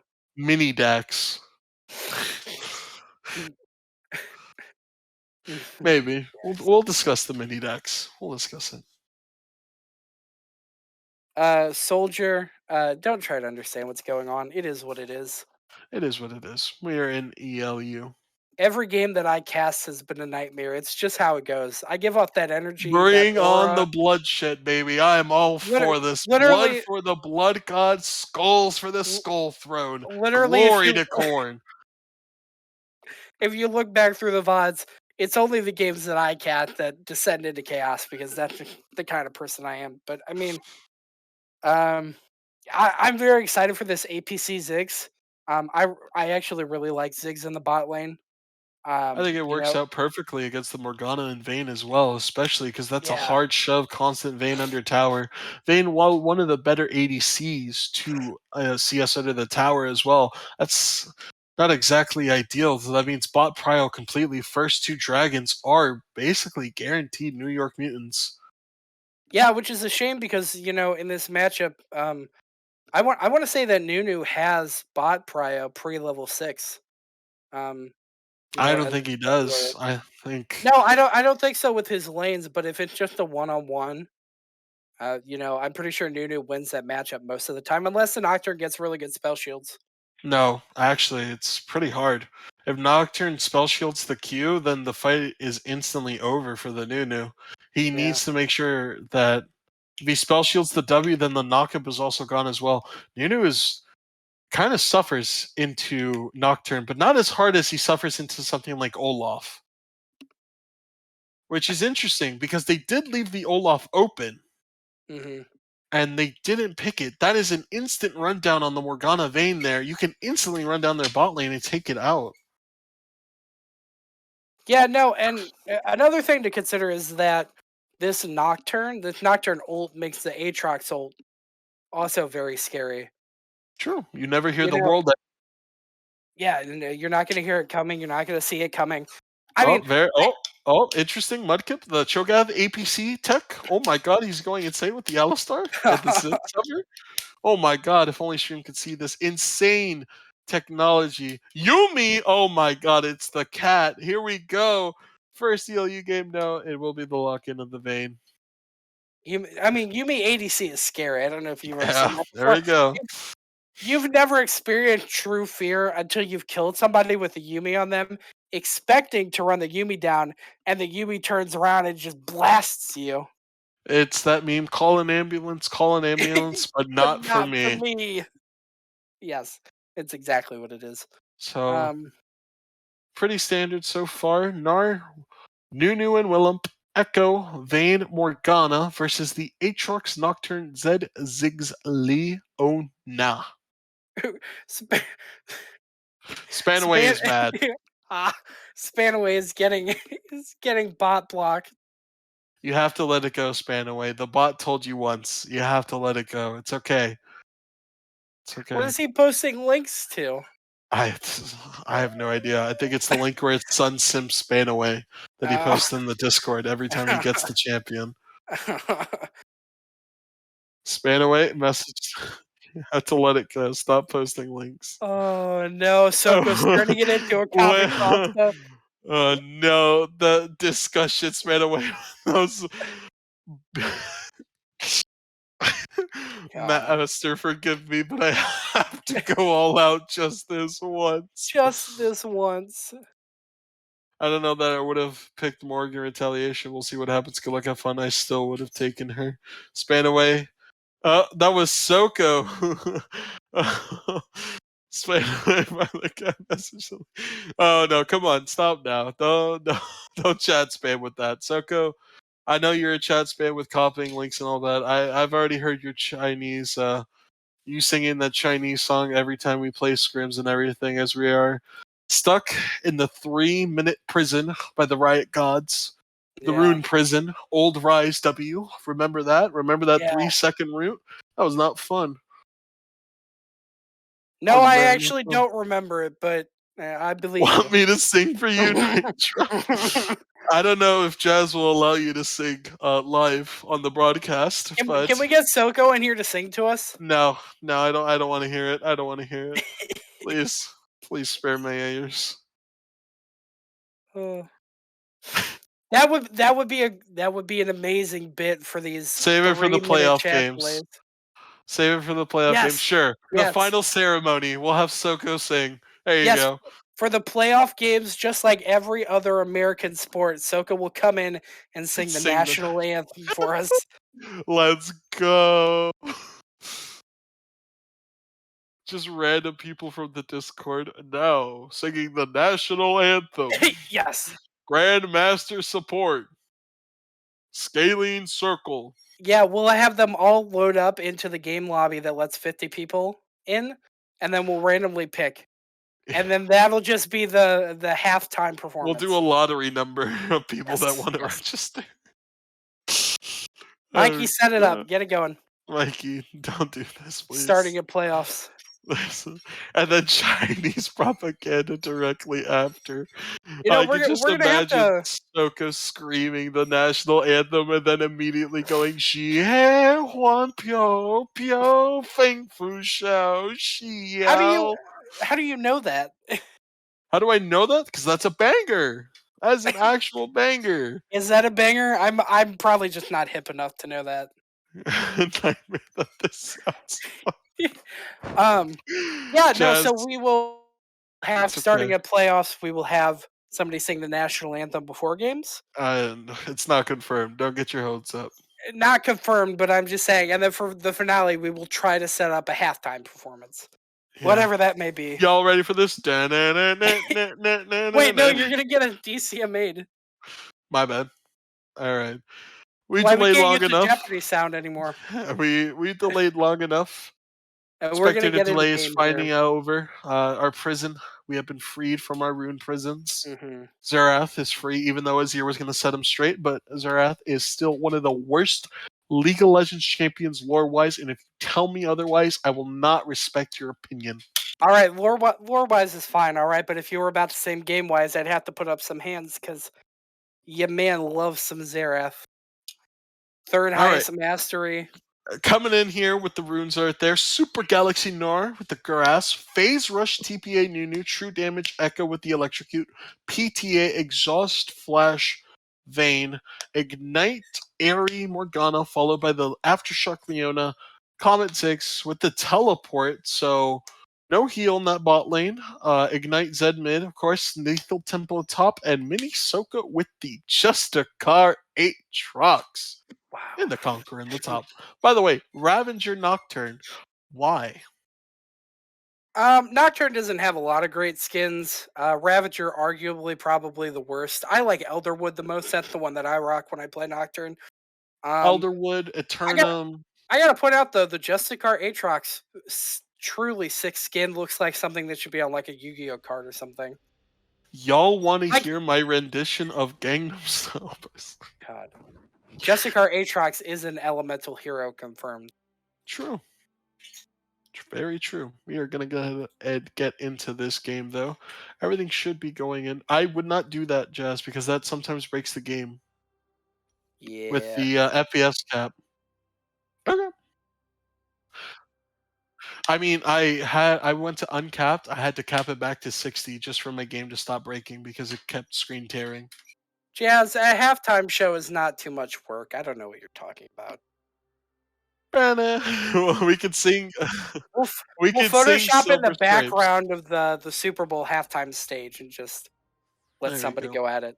We're gonna see a normal 5-man comp from New York Mutants here on the blue side. Fairly normal start. Still no invades. I don't know that we've seen an invade so far in the series. I don't think we have, no. But this is still a really good series. 999 Forever, dancing, spamming that emote right up there. Having fun with the Echo. Purple Echo. Span away with the greatest emote of the Diana Wink. I love that emote so much. Span away showing off how much he's gotten in emotes from boxes because I don't know a single person who's bought an emote except for the base boosted dab penguin emoji. Base boosted dad penguin. The penguin where he dabs and it goes. Yeah. Yeah. Oh, that should be our sound for pentakills. It should be the emote displays on the screen, giant. Oh, And your ear God. cuffs just shake with bass. Ooh, Jazz, I'll Everyone. get on that. I will get on that. All right, so it's going to be a top start for both teams there. Nocturne does go for the solo right there. No leash needed from the Aatrox. He is super low, though, doing both camps at once here. Raptors will be started. 999 Forever is going to go ahead and get a nice trade there mid. Was able to get that Corrupting Pot instantly with the Time Warp Tonic, so he does not take too much damage. Aatrox Enjoyers are not going to like the Gnar matchup, but it will get better. Mudkip is actually shoving this completely first wave, because this is the only time, maybe the first prio does go ahead to them, but Leona has a lot of high resistances early game. 999 Forever is going to go ahead and engage there. Some trading back there, but not enough to deter Forever, as he will probably just consume another Corrupting Pot, trade up higher. Both refillables have been popped for the Zed, so we'll only recover 250 HP. And now 999 Forever is going to go in. Flash Ignite is going to be enough. There is the Mastery 7 emote. First blood onto Toad. Way too late of a flash there. Maybe if you flash a bit earlier, you get him under tower. He takes the 2 tower shots and he dies. This doesn't matter. 999 teaching Toad that he deserves to be higher in the rankings of Stormblade's personal rankings. 999 Forever is just showing Toad that the only reason he's snowballed is because he stepped out of lane. That's not a personal opinion. That's just no, come on. Come on. No. Let's not shame Violet like that, please. No. Nocturne will find that Nunu, but Nunu, I think, will get that Scrotal Crab guaranteed. Ziggs Minefield, not going to be able to do much there. I will say very impressive kill for Forever, though. Toad had hit level 3, I believe. It's going to be a nice Aatrox engage right there. We'll miss the triple Q slam, but Prox's bone plating still hits him while he had the other bone plating active. So it will do 80% reduced damage. Nocturne is top, though. Instantly followed by this Nunu right now. And Solomon Khan will just walk away. Gnar is about to get Mega right now. Did not want to go in immediately. Will now just back. Nunu looking to go around behind, though. Going to get some vision into blue side jungle. Oh, this is potentially a pick here because Spanaway is also here. Violet is fighting top. He will lose that, actually. Morgana Binding does hit that. Solomon Khan is here. They've overstayed their welcome. Zed can answer first. Gnar is perma-mini for the next 20 seconds guaranteed. And the invade doesn't really do much, but Mudkip walking up to a Leona Ziggs without being punished now will start being forced off the wave here if they can freeze it properly and punish him. Spanaway is mid. That's a huge wave for Forever to catch. They're already level 5 at 5 minutes in. Yeah, that gank definitely just felt like a little bit of Violet Cap is in a lot of trouble there. If Aatrox W'd, I think that was a kill. Yes, because he had just used the jump. I believe so. But still, it is going to be a huge shove right in there. Mini Soko will now W the Gnar. Not much will happen. He will just sidestep out of the ethereal chains. Yeah, a little bit slower of a game this time around. Both teams learning from their defeats, it seems like. Both games prior to this had a 2-0 lead for one team or the other at the 4.5 minute mark. Goal difference only 200. Nobody off on CS a little bit. Nocturne is up by 8 CS, but ooh, that Morgana is starting to suffer from that Ziggs poke. Yes, and she especially going to because Toad is now getting engaged on by Forever. He will get the extra Q off on the Z drive. No, that's his passive. Z drive is his passive. Yes.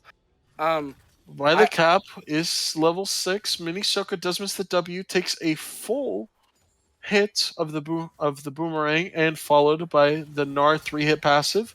We'll get the nice hit on Violet Cap there just to stop that. And Aatrox here with the Iron Spike already. Gnar with the Sheen and Boot start. Yes, Mikey, this series is A+. My. Mini Soko now engaging on Violet Cap that has Oh, to and a use the good Gnar jump. E to get away, but he does miss the Gnar from in front of him, In which front of is him, yes. questionable, but we'll not flame him. Um, As 999 Forever now has the Echo Ultimate, has that huge safety blanket. I will say, Now, though, GCA's bot lane, I want to point this out. Morgana was good and gone for at least a minute on that gank. oh, So she is behind in her support item stacks and ooh, if that was a levels. Ziggs Q over the wall, that potentially couldn't have stole it. But now Mhm. they will find the Vayne here. Actually, that's going to be the hook onto her. That's going to be more damage. The Ignite is through. That is going to be the Ziggs Q missed. Vayne will live. So far, Ziggs will not be Just able to keep confirm the walking. kill. Echo is there. Toad is also there as well. Does not have the 6. Can't ult the Vayne yet. Oh, Will fall.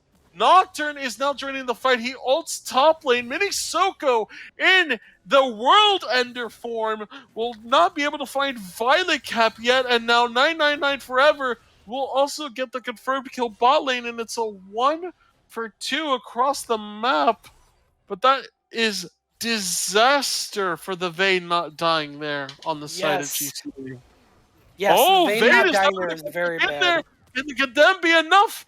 Oh, he takes the tower shot, and the minion Oh! secures it. Oh my God, Mudkip! All you had to do was run, and you Oh, trade your life and your that ultimate for nothing. yes, purposely walking to the tower got him killed there. What's amazing though is he lived with, I believe, 3 health and took a minion auto. So very unfortunate there. Um, Oh, I mean, you Vayne, did waste the Zig Slash, but you never want yes, that Zig's ahead. yeah. And Mudkip is only 1 for 1. He needs to be careful with these tower dives. He doesn't need to be doing them against the Ziggs. Even if he could get the kill, it's just not worth it. Now, Violet getting the bladed steel caps instead of continuing that Phage item.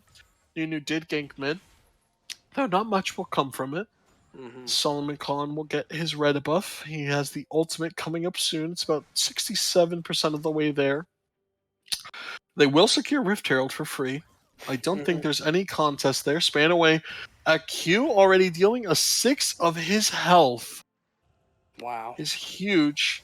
Rift Herald was just taken, even though we don't see the big screen announcement. I can see it right there in the little corner. Hmm. Yep. And Hextech here, I mean, 999 Forever will have to blow up the Ziggs in order for GCA to have a real chance here. Hmm. Violet Cap will eat the Q there and also eat that. Violet Cap walks back up into auto range. Will eat the second out of third Q crit range and loses 200 HP for that.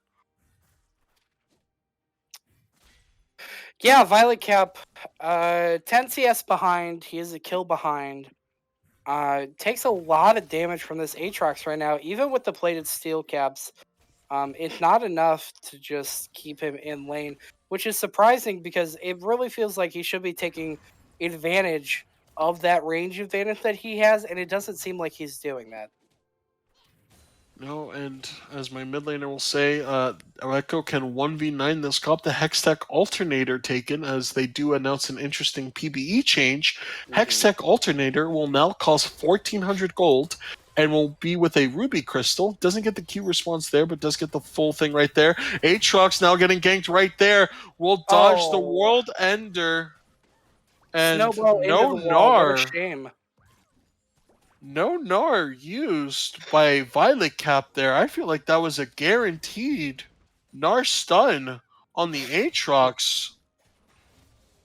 But now, if you're span away, you have to play this lane extremely carefully. This Leona with Ignite up and everything, they are going to shove the wave. Yeah. Ziggs gets the Lost Chapter, so his mana will come back. That is not an issue. And Now, Nitro Dex, I want to ask you. You brought up an interesting point with the change to the Hextech Alternator. How do you feel about that? I feel as if it will be used for actual AP bruisers and not AP assassins. Yeah. To be fair, I personally am not a fan of it. Obviously, the AP assassins are the people that were buying it. If it's going to cost an extra 300 gold just for some health, they don't want it anymore. Yeah, it's gonna It's going to be cost more the 1,400 stylists. span away. Is he gonna fall? Oh my god, the comment! If it would have been there, it would have confirmed the kill. 20 HP for the Morgana. Wow. Now you have to back. There's no choice there. Gnar ultimate will not stun him against the wall. He does get pushed back by the ethereal chains right there. That's going to be the third Q up right there. That's going to be the Nocturne ultimate onto 999 Forever. That's the Zed ult onto the Nunu, actually. The Echo stun is there, but the Deathmore confirms the kill. Zed is on the board while 40 CS down. Wow, what a good turn for 999 Forever there and Toasty Boy. Minisoko, you have the damage there. I think he could have been able to flash on the kill there. Violet still not having that flash cooldown up. He will have Mega soon, so no hope of engage anymore. Minisoko will back for the Gore Drinker.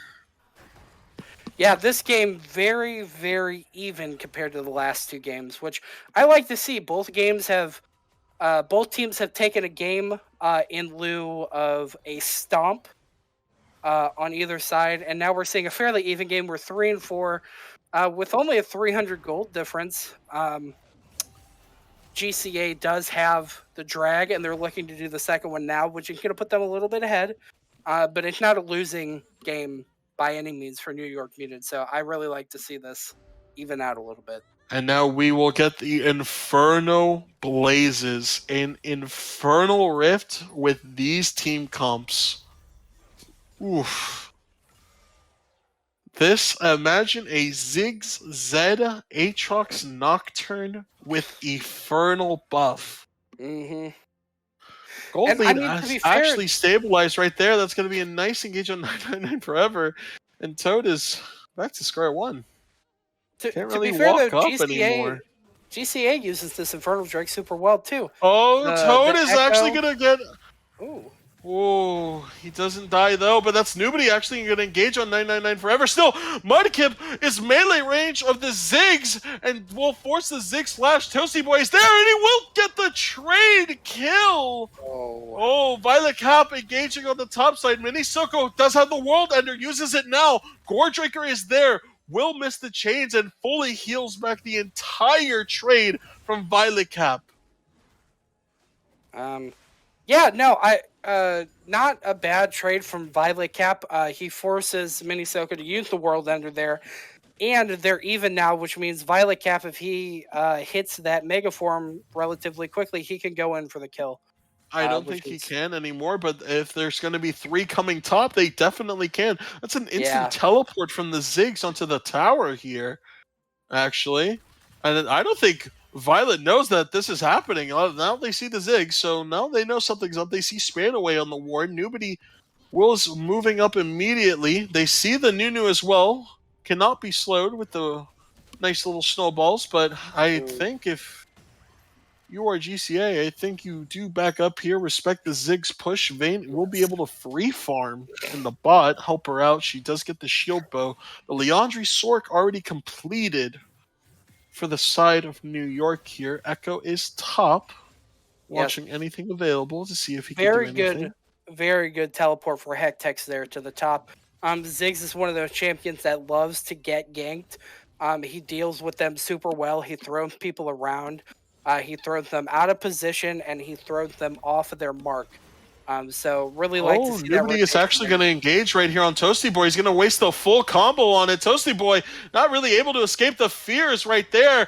Solomon Khan will get that kill confirmed. 50 CS up. Minisoko does not get hit by the Gnar again. That's going to be the instant engage. You know Solomon Khan was there. That's going to be the Stridebreaker proc, and he will get it with the Revenant Blades confirming kill. Toad, now Mudkip will engage onto Toad here. Not much else would happen. But that's 2 for nothing on the side of New York Mutants.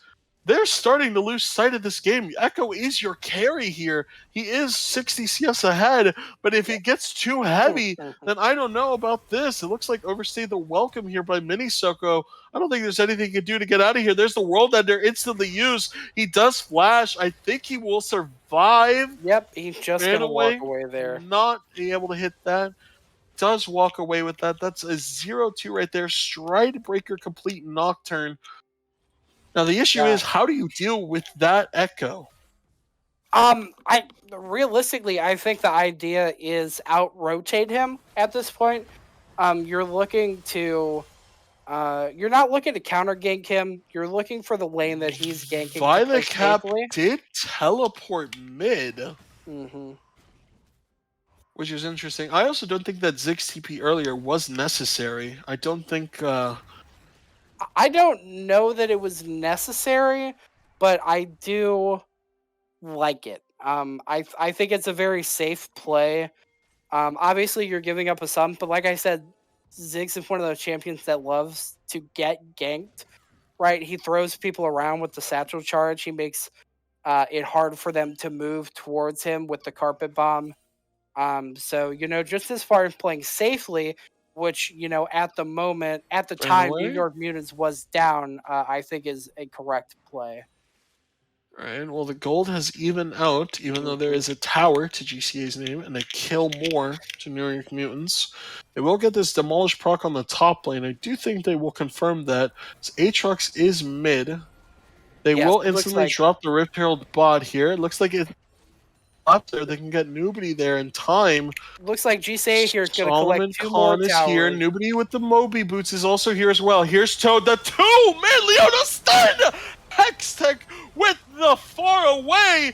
Mudkip is running for his life. Here is 999 Forever, but here is also Mini Soko. That Gnar in the top lane solo pushing himself. Mini Soko will hit the first Q there, but not much else. Another 2 free kills. And the first Infernal Drake. Not free. It is 2 kills for 2 towers. That is going to keep GCA ahead in the gold.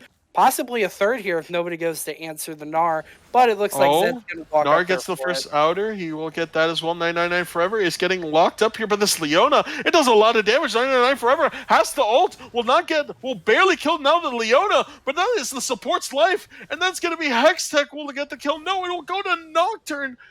700 gold to the Nocturne, who is already 50 up in that CS. Oh boy, Violet Cap now trying to steal that blue buff away.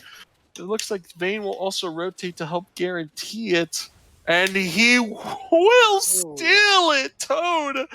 Steals the blue buff away. Mode. Yeah, this is what I was saying. New York Mutants, to deal with this Fed Echo, it's just looking to out-rotate them. They're looking to get better ganks. They're looking to be everywhere that Echo cannot be to assure that Echo is not the reason. Oh, here we go. Will he know? Boy does not know. Oh, is he going to spot him? No, he won't. Hextech survives with his life, gets its first tower for New York Mutants. They are now finally up with a decent gold lead, only about 800, 700, give or take. Which isn't bad. Mid lane is a 3,000 gold difference right now, I believe. Oh, 2.5. Not that bad. Considering Zed was down about 3.5k earlier. Top is only a 200 gold lead. Pretty impressive for the Violet Cap to stay within that, as he does get that tower top, though. That does give about 400 gold. Hextech now about 1.4k up on the Vayne, which is really bad. You don't want that Vayne super behind. Mini Soko will be testing Spanaway's ability. He's immediately going to get ulted. Has to flash away. We'll throw it out. There's the Mega Death Bomb. Oh, Mudkip is super half health. That is going to be the Andre's Bird. Mudkip's shield, bro, is procced. And the Deathmark is not there. Toasty Boy going back in here. Now 999 Forever is completely locked up. And 999 Forever was ignited. Will be able to barely escape with his life. Space Fortnite. Message coming in there on our stream. We like Fortnite. Oh. Croc What? assist, am I right? That is a Croc Yeah, assist. yeah. What a shame. This Echo is so far ahead in the mid lane game, but he's up in CS, he's up in kills, but it doesn't seem like they're fighting as a team. They are not fighting around this Echo like they should be. Oh, They're giving Toasty up Boy kills. is in a really Yes. bad spot, Just and he bad dies for positioning from free, and that GCA. could potentially be Baron if they are going to start it. No, they will not. They will just back away. GCA is pinging the Baron. They think something is up. Toad is just farming the wolves like a happy man. Yeah. No, and yeah, they're giving up kills like Toasty Boy standing there in a bad position, giving up kills when they don't need to be, and not playing around this Echo like they should be. You know, at this point, Echo is king, and you're not letting him sit on his throne like you should. And at this point, 999 forever, you are the carry, but you don't have the teleport. Yeah. Yes, the Ignite secures you those early kills. Yes, it secures you this lead heavily. But without the teleport, you really can't roam. As if your team gets engaged on with a fight, I mean, New York Mutants now recognizing this, they're not going to send really anybody to go deal with the Echo. It's just some wave clear from the Zed. But this 4v4 is a lot better without the Zed than without the Echo. That is your force. I mean, he has 67% of all your kills. Toad will actually walk out of this Echo W perfectly. Does still take big damage for it, but not much else will happen. I think a solo kill will happen bot, though. Solomon Khan do clearing the vision. They will re-clear the mid vision as well, contesting for it. Solomon Khan does secure the scuttle.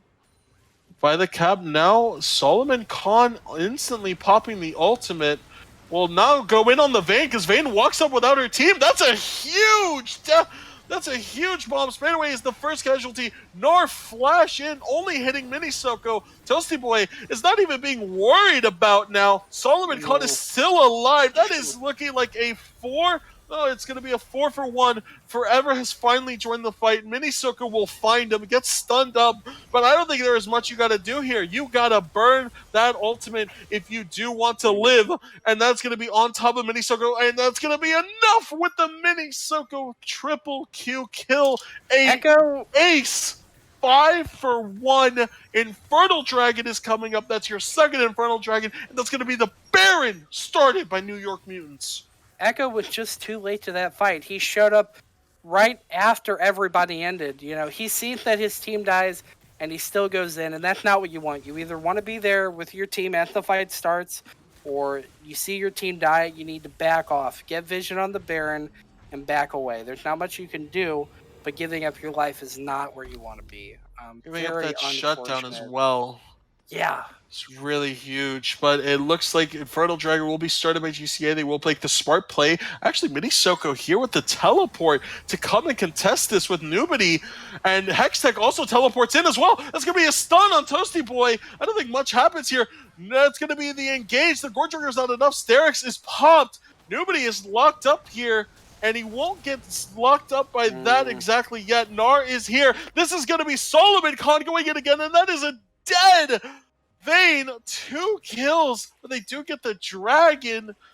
Oh boy, man, this Vayne really needs a wit's end for this fight to go differently, and soon, hopefully, because Hextex is doing like half her health with a single. Oh, Violet Cap actually jumps in front of Solomon Khan here, gets feared up. Hextech, it looks like Light Out Forever can't get the engage yet. Mini Soko will get it. The bird is there, and Forever is dead. Hextech on this Zig 6-1-11, 807 Solomon Khan. The base is being broken, and that's horrible because the Ziggs can instantly shut down those towers early if he wants to. They play it safe. They will back off after getting the inhibitor. A 7k gold lead, our first big gold lead for New York Mutants of the night, and it is looking horrific for GCA.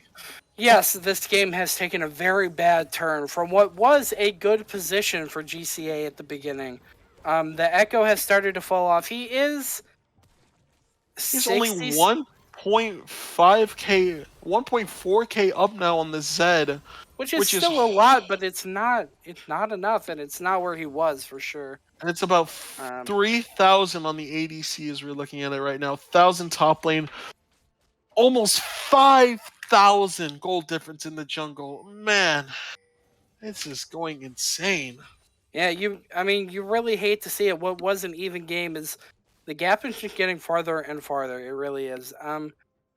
Like I said, GCA's route to victory here is playing around this Echo, but to be fair, it seems like the Echo is focusing on the Sage Echo is getting engaged here. They instantly know where he is. Solomon Khan will do that.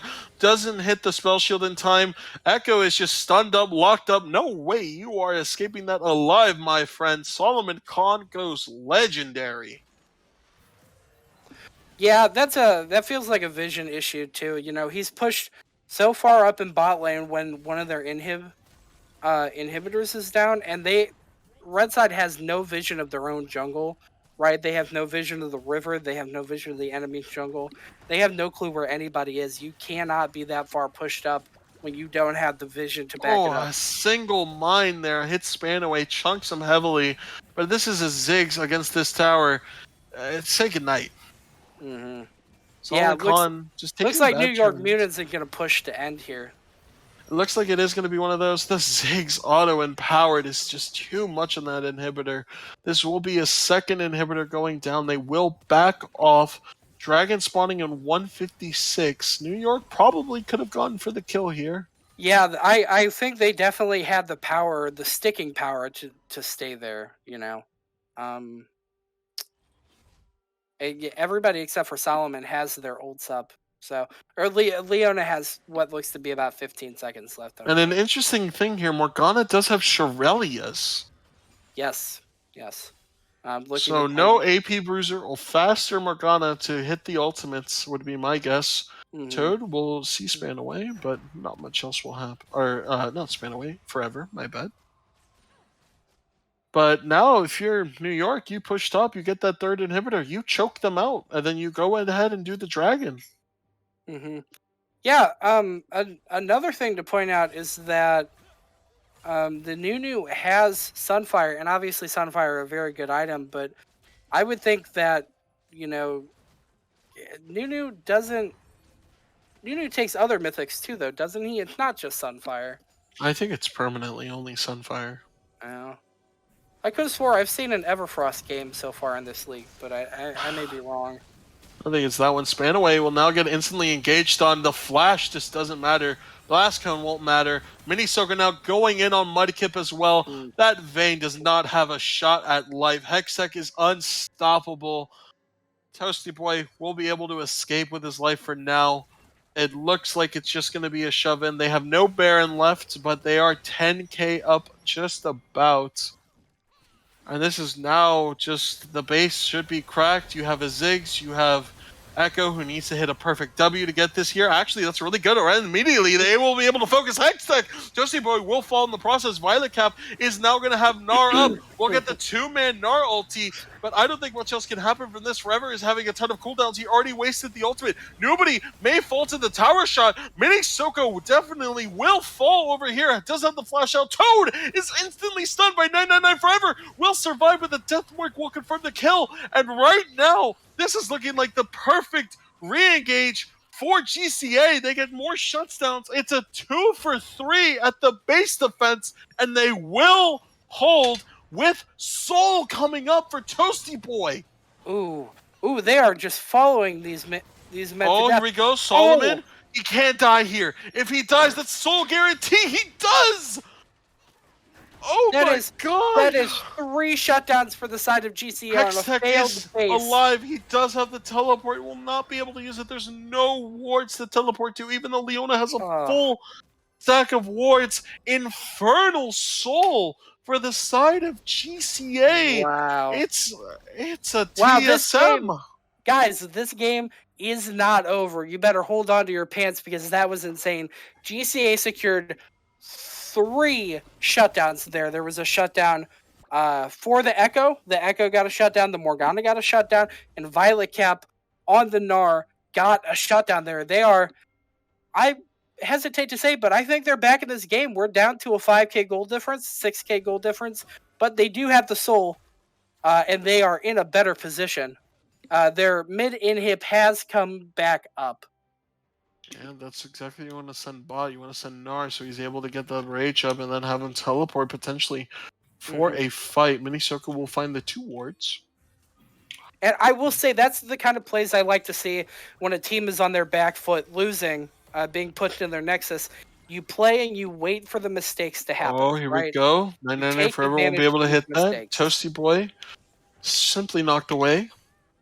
I feel like that was the relief victory you take, but I don't think that is the turnaround victory yet, unless No, they're for able to get sure. another perfect team fight where they can insta-lock the Ziggs. Because he does now have the stopwatch. He just bought it. Spanaway going to take huge damage right there, and that's going to be another pick onto him. No. And Toasty Boy is going to fall again, and it looks like it won't just be enough. They are instantly going to go for the Baron instead of the end here. They don't want a repeat of what happened. Yeah, So Morgana. the Baron secure into probably a push mid or push top. Try and get all those 3 inhibitors and end this game. Forever looking to steal, maybe? Possibly? Maybe Forever with a stun. Not going to be enough. Ah. Man, that would have been beautiful. But, I mean, worth a try, when they're down in their luck.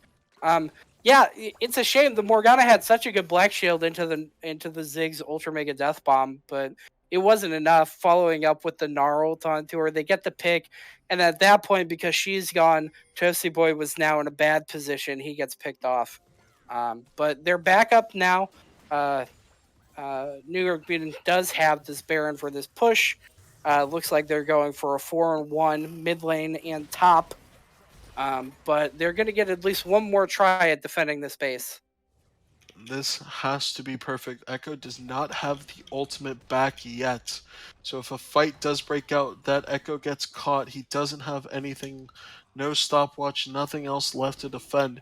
Has the Dark Seal, only a single stack on it. Minisoka is actually going to get bursted heavily here. It will be forcing that World Eater. Ooh, that is very good for GCA, not having that World Eater be a threat. Or World Ender, sorry. World Ender, yes. Doesn't matter. Yeah, if you eat a world, you're ending it. Same thing. Yeah, same thing. And now, this is an interesting spot here on how New York Mutants is going to do this, because they do have the better team fight. Minisoko is teleporting in on that top wave. They are potentially going to go in mid here on Toad. Not going to find anything. It's just the Gnar solo up there trying to defend everything. That Ziggs auto is huge. And that will be the top tower dead just from that alone. And they are split trying to find out what to do here. They send 3-4 mid constantly, just clearing waves. But those are barred up cannon minions that are just hitting that inhibitor constantly. They won't actually push in the top wave. They will all go here in the mid. 999 Forever will not be able to proc that stun, gets knocked away instantly. Soul is coming up in a minute 56.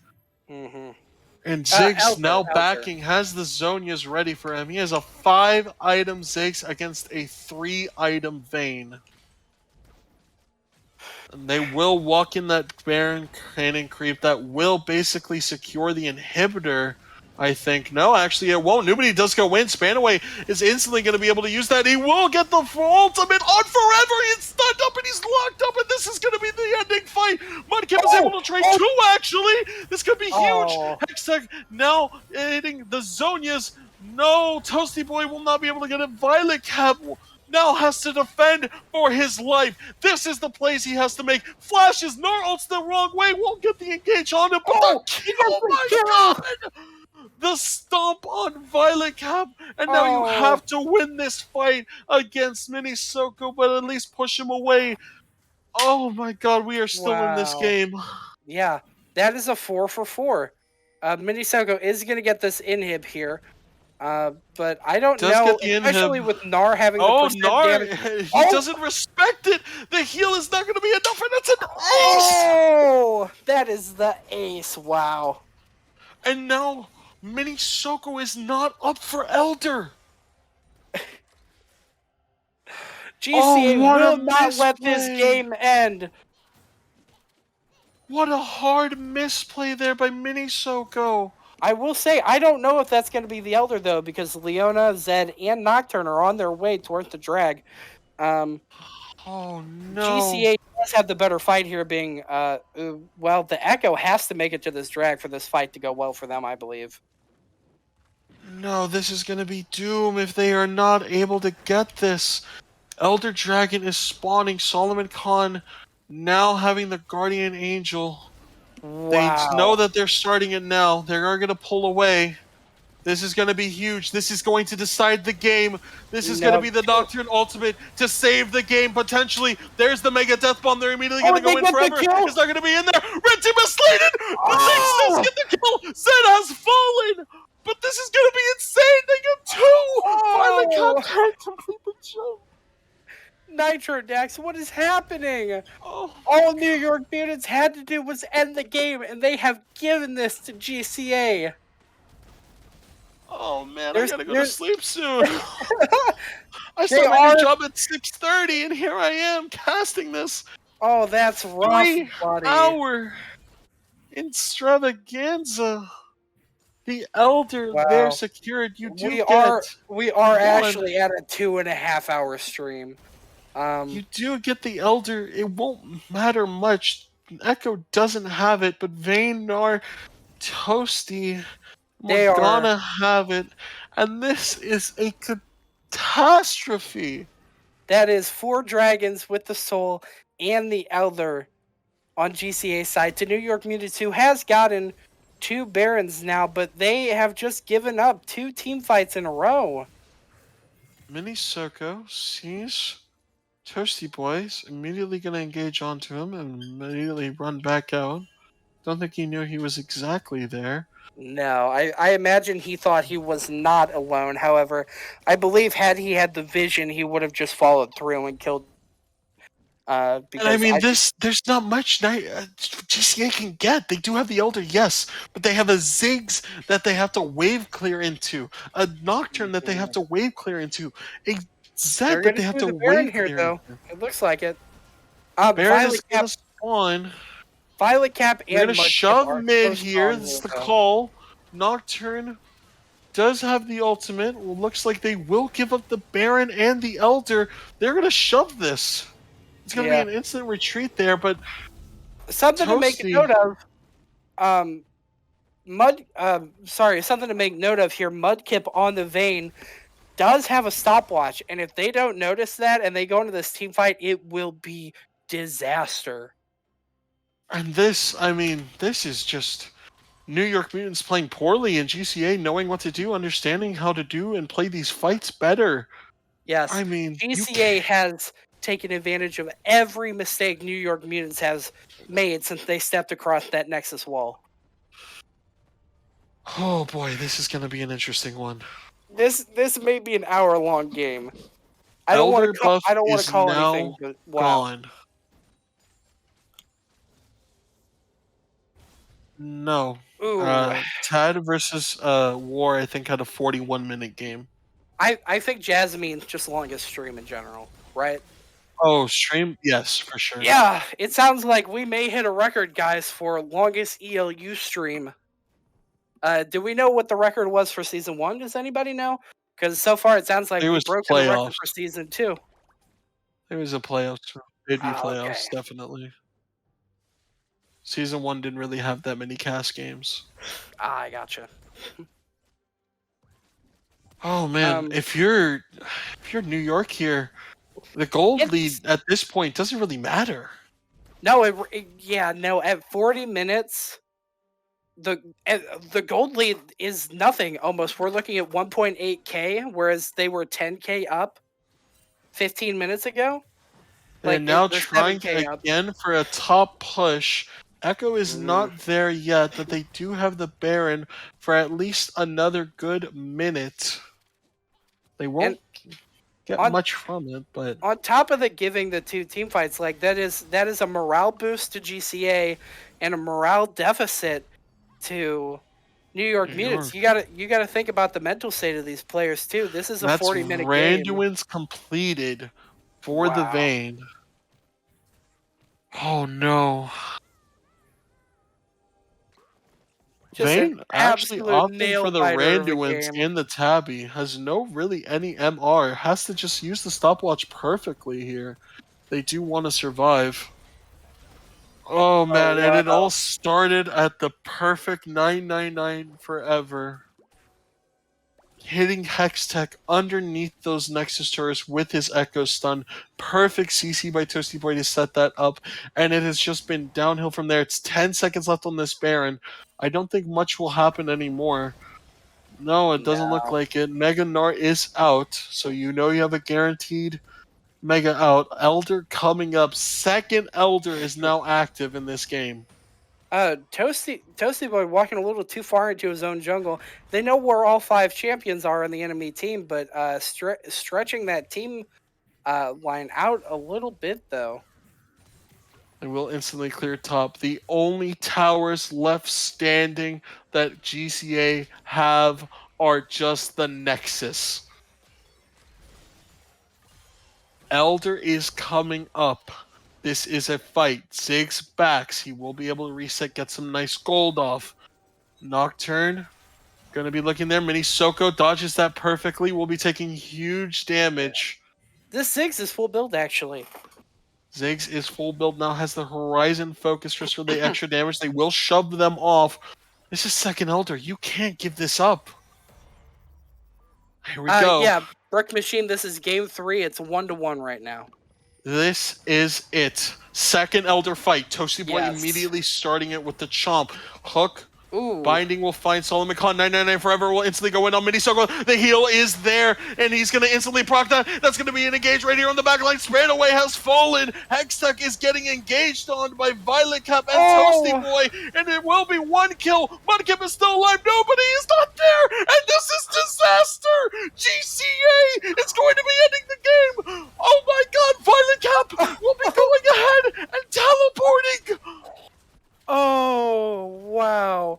Oh, it's gonna be a base race! We have a base race now!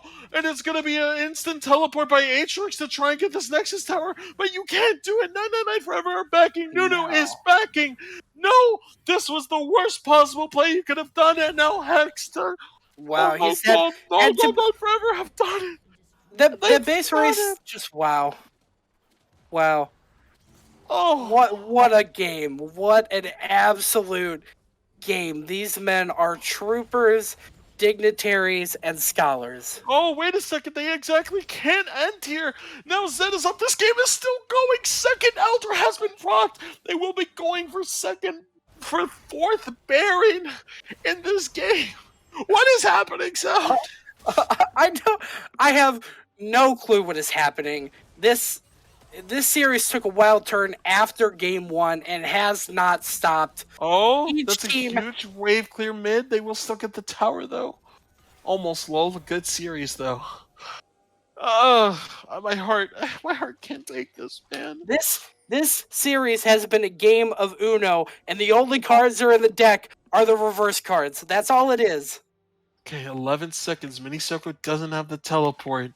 They will give up fourth Baron. That's 2 Barons apiece for each team. GCA now at a 3k gold lead. Coming back from a 10k gold deficit. This is Solomon amazing. Khan is dead! No, he barely lives. Oh, the bird is there! Yeah.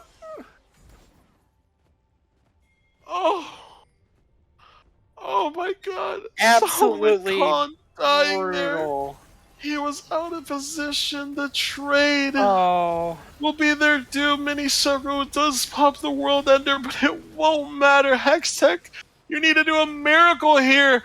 And if you don't have one, well, son, I got 99 problems for you. And GCA are going to be all of them. Oh.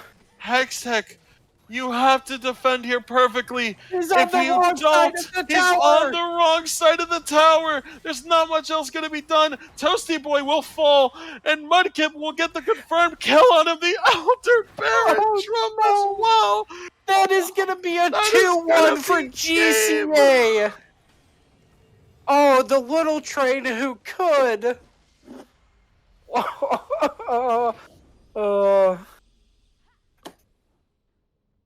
Oh, Nitro Dax, what has happened?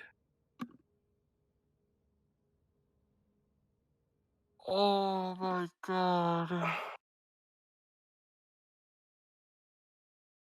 Oh my god. There's no way.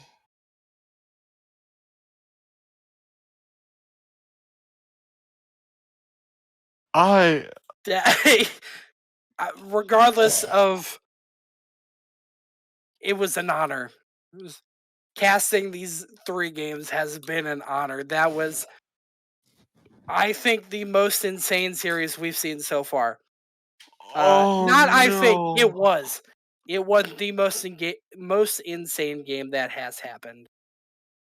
A stomp, a stomp, a 10K goal deficit into a win.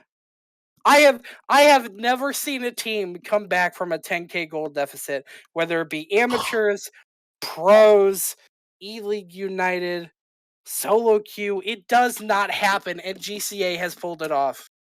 That was New York Mutants' game to lose, and they did. Oh my Largest god. comeback in ELU history. Toasty Boy is gonna submit a clip after they're done here, and it's going to be the entire game 3. It's gonna be a 45-minute clip. Oh. I feel like I just went through a wedding, a divorce, and 2 children in the 2 span of alimony payments. 2 alimony payments, grandchildren, bankruptcy in the span of 2.5 hours. Oh, That was insane. I Can we have get the I game time for that one? I have a permanent smile on my face. That is the longest game in ELU history. 45 minutes, 24 seconds. And it wasn't just a like, oh, we're not going to end yet. We're going to pad our KDAs. It was like, you're winning, you're winning, you're winning. This game is going longer than expected. You're not winning, you're not winning, you're losing. Wow. Wow, if you are New York, you are depressed on how you lost that series. If I am New York Mutants, I'd be ashamed to show my face in the Discord for a little bit.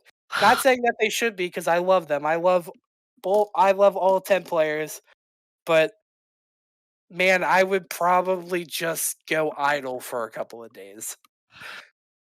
And props to the teams. That was a banger of a series. I think that was our series of the year, if not TPP and LLWR. Do you If think I maybe think the that was my bang. I think that was my series of the year that we just witnessed in Yeah, week 3. yeah, I think so.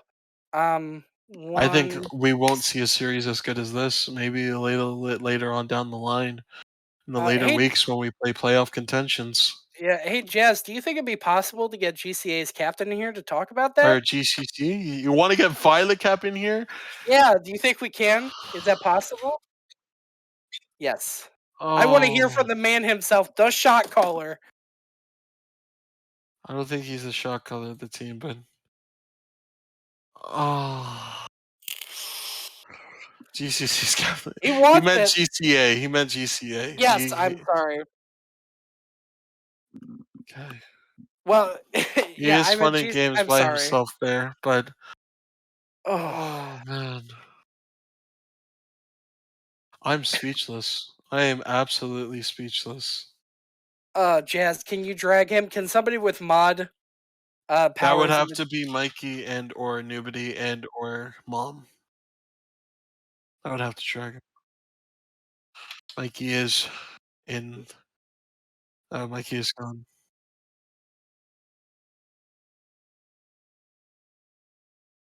Okay. All right. Sounds good. Yeah, I.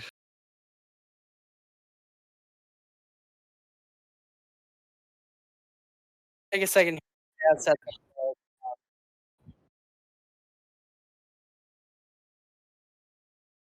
Or Yeah, you absolutely. can see my raw emotion Ew.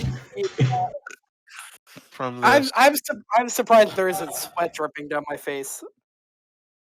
What I'm stressed out for just a having been in that game. series, Mr. Violet Cup. They can hear us, right? Now They that can Yeah. we've hear moved. us. How's it going? Mr. Violet Cup, What a happened? banger. I think we started off pretty good. And Yeah, then, game one. Well, let's talk about game one. That was a stomp, right?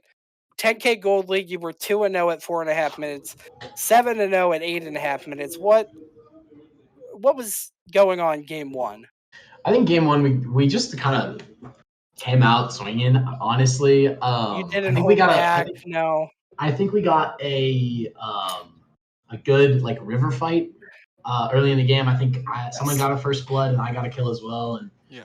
that kind of neutralized the threat of the Gnar playing like aggressive on me, and as well like in the other lanes. So I think it kind of just helped us in general, and then we were able to snowball that into a game. And then I played mid lane.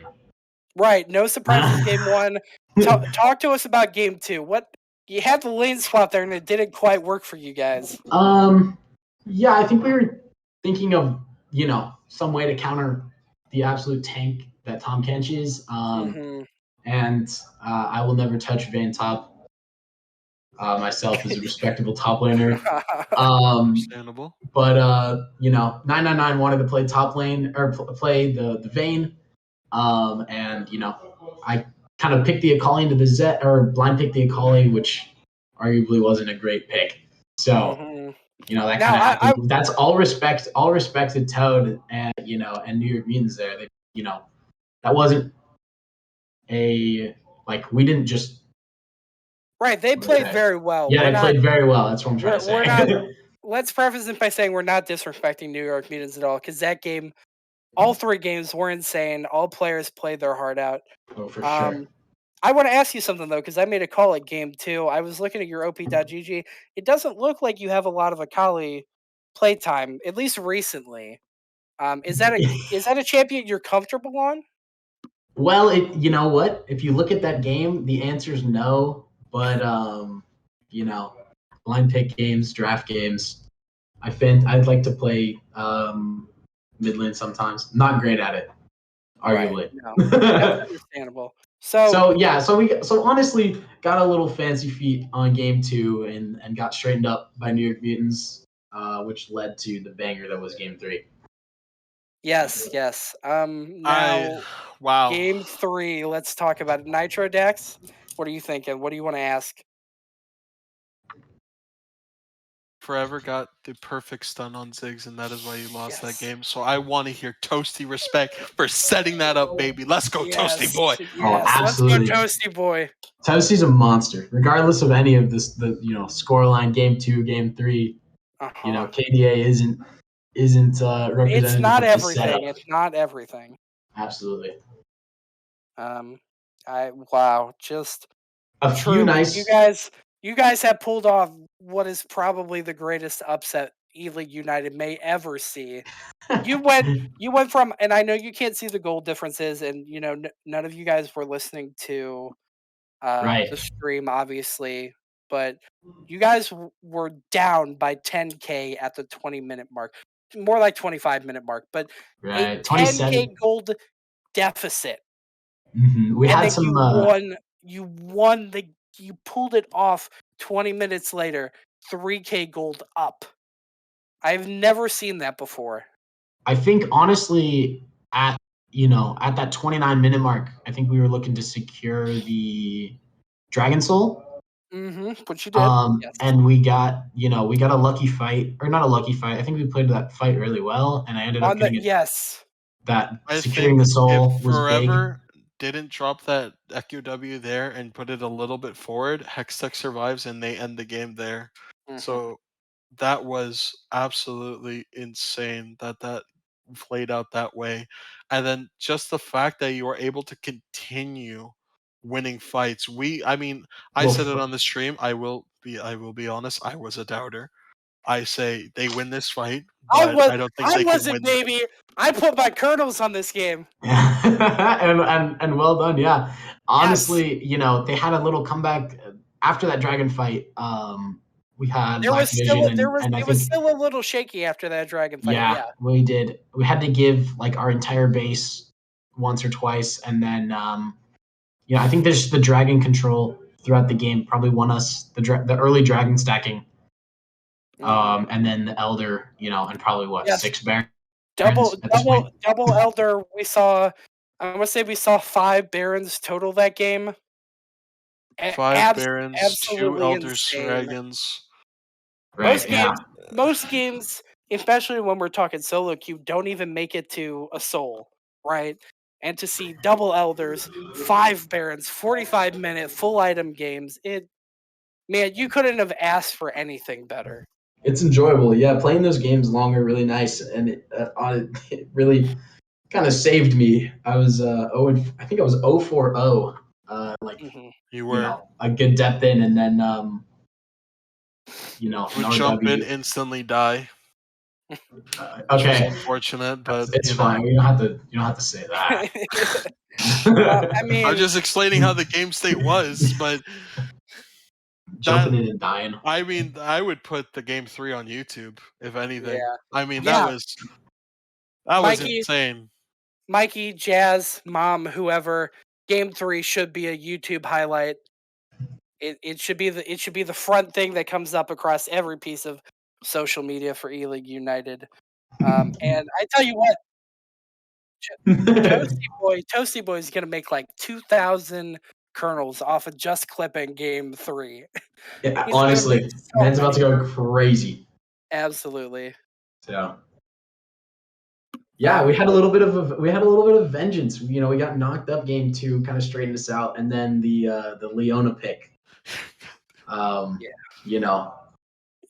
Made the honorable Spanway had to join this VC to talk about how the fact they stole Leona away from him. Oh man, we clown on Spanway too much. He's never gonna see Leona in a ranked game. I'm He's honestly never gonna not. see it in an actual season game. See, it's like, imagine you're flying, right? And you're like, you got your favorite drink. You're like, I'm finally going to get to play it. And then someone just stabs you right in your ankle with like a serrated knife. And then your Achilles tendon is gone. Yeah, and they take my drink away. And now all I can see is red for the remainder of the nights because there's still the anger and the heartbreak wrapped into one. It's like a Blink 182 album in my heart right now. I think I think we're going to go ahead and wrap it up here. Absolutely. Thank you, Violet Cap, for coming on and talking about those amazing games. Spanaway, sorry about the Leona, but we're approaching 3 hours on this stream. We're already over 3. So we're over 3. To let everybody go to bed, we're going to go ahead and say goodnight. Thank you for showing up to the game. Nobody knew this was going to be the most amazing game of the season, but I think we just saw the highlight of the season. So thank you to everyone, and good night. Yeah. Have a wonderful Thanks for casting, guys. Yeah, well done. GG, New York Mutants.